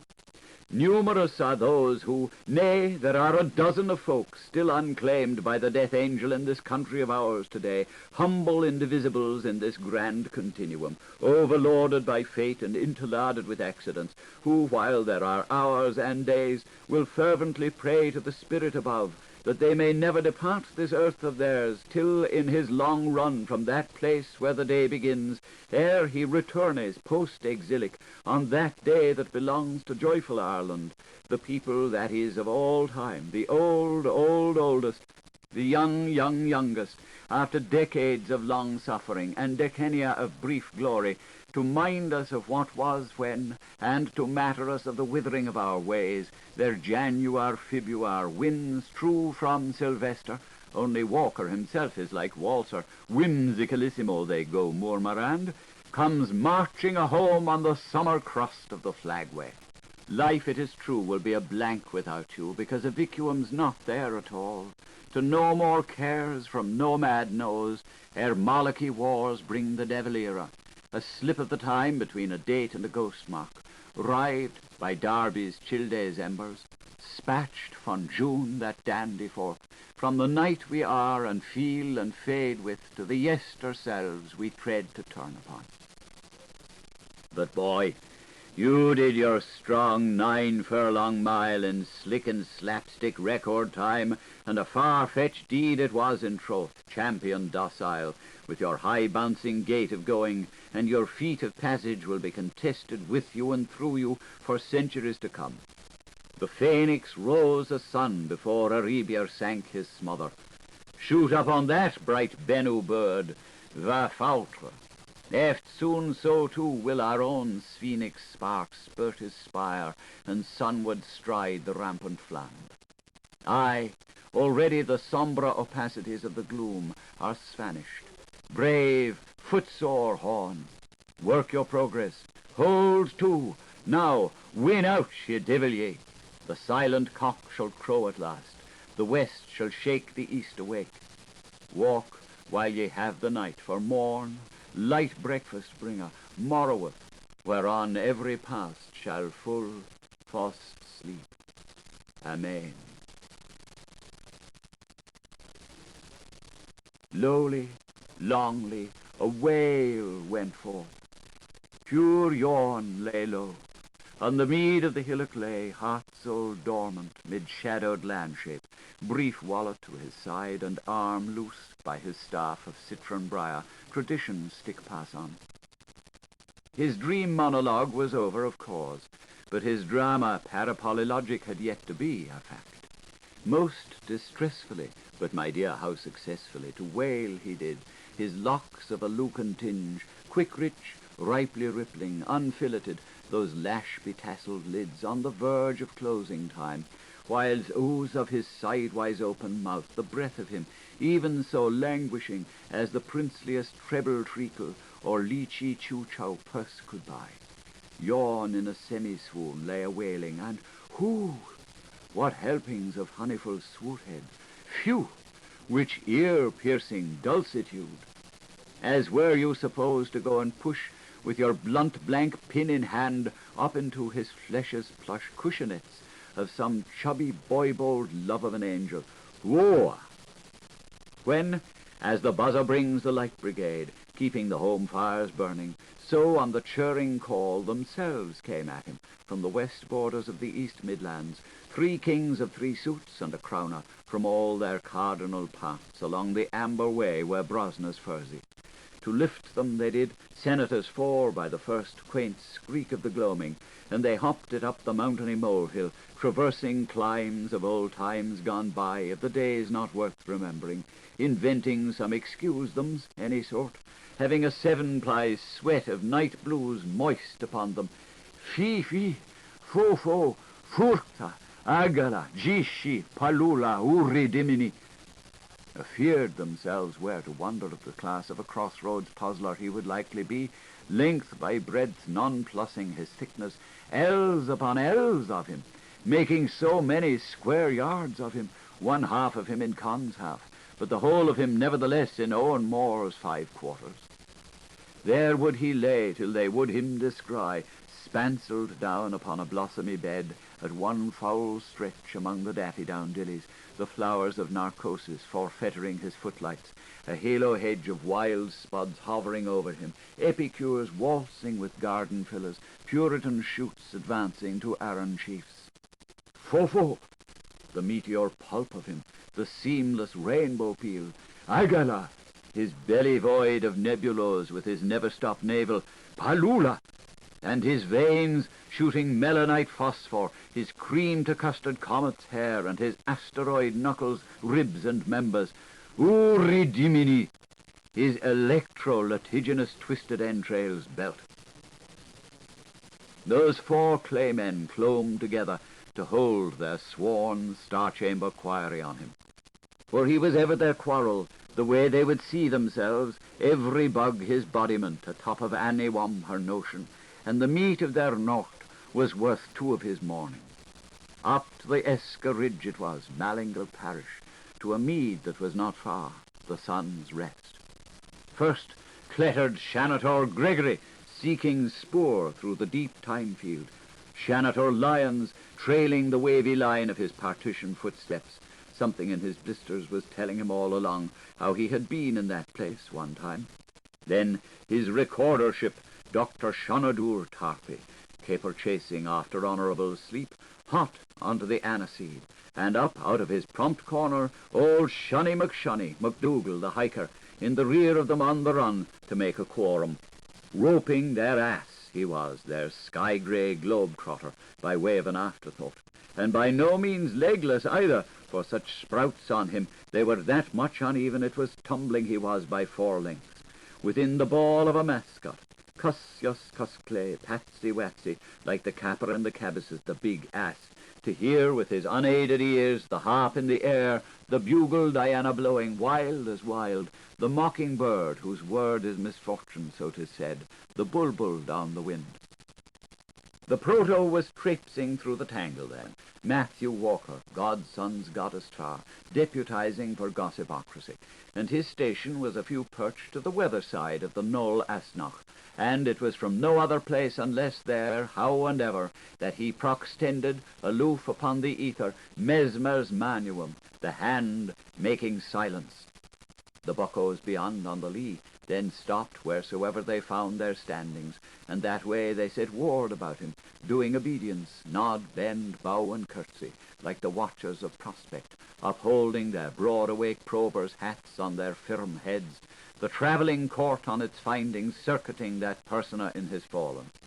And a crack quatuor stenographers they made of themselves, solons and sycamoras, all told, with their hurts and diamonds, spites and clots, not even to the seclusion of their beast by them, that was the odd trick of the pack, trump, and no friend of carrots. And what do you think, who should be laying there above all other persons, for nence them only Jaun? All of a sprawl he was laying to amongst the poppies, and I can tell you something more than that, dear writer, profoundly as you may be deaf to it. He was usk asleep, and it was far more similar to a satrap he lay there, with unctuous beauty all surrounded the poser, or for what all I know, like Lord Lumen, coaching his preferred constellations in faith and doctrine, for old Matt Gregory. 'Tis he had the star menagerie, Marcus Lyons and Lucas Metcalf Tarpey, and the Mac that never forgave the ass that lurked behind him, Johnny Nohosseline. More than their good share of their 5 senses ensorcelled, you would say themselves were, fuming censor, the way they could not rightly tell their heels from their stools, as they couched down a Mamalujo by his cubical crib, as question time drew nighing, and the map of the soul's groupography rose in relief within their quarterings, to play tops or kites or hoops or marbles, curchy, gawking on him, for the issuance of his num, and soft-noising one of them to another one, the bogaquisters. And it is what they began to say to him tetrahedrally then, the masters. What way was he? He's giving the wee bairn. Yun has lived. You're a why dat, my leader. Wisha, is he boozed or what, Alana? Or his wind's from the wrong cut, says Ned of the Hill. Lassen. Why so, and speak up, d'ye hear me, you, sir? Or he's rehearsing someone's funeral? Wished out at that. Hop us up. And as they were spreading abroad on their octopods, their drifter nets, the chromus, gleamy seiners nets, and, no lie, there was word of assonance being soft-spoken among those quartermasters. Get busy, kid. Chirpy, come now. The present hospices is a good time. I'll take on that chap. For it was in the back of their mind's ear, temptive listener, how they would be spreading in quadriliberal their azure-spotted fine attractable nets, their Nansen nets, from Matt Senior to the terrible Mr. Gog after him, and from thence to the neighbour, and that way to the puny donkey man and his crucifix corder. And in their minds' years, Bax Libris, so it was, slipping beauty, how they would be meshing that way when he rose to it, with the plankton at play about him, the quivers of scaly silver, and their clutches of chromes, of the highly lucid Spanishing gold, whilst, as hour gave way to mazing hour, with Jaun himself keeping time with his trip-tongue, to ope his blurbious lips he would, a let-out classy, the way myrrh of the moor and molten moon mist would be melting mellifond into his mouth.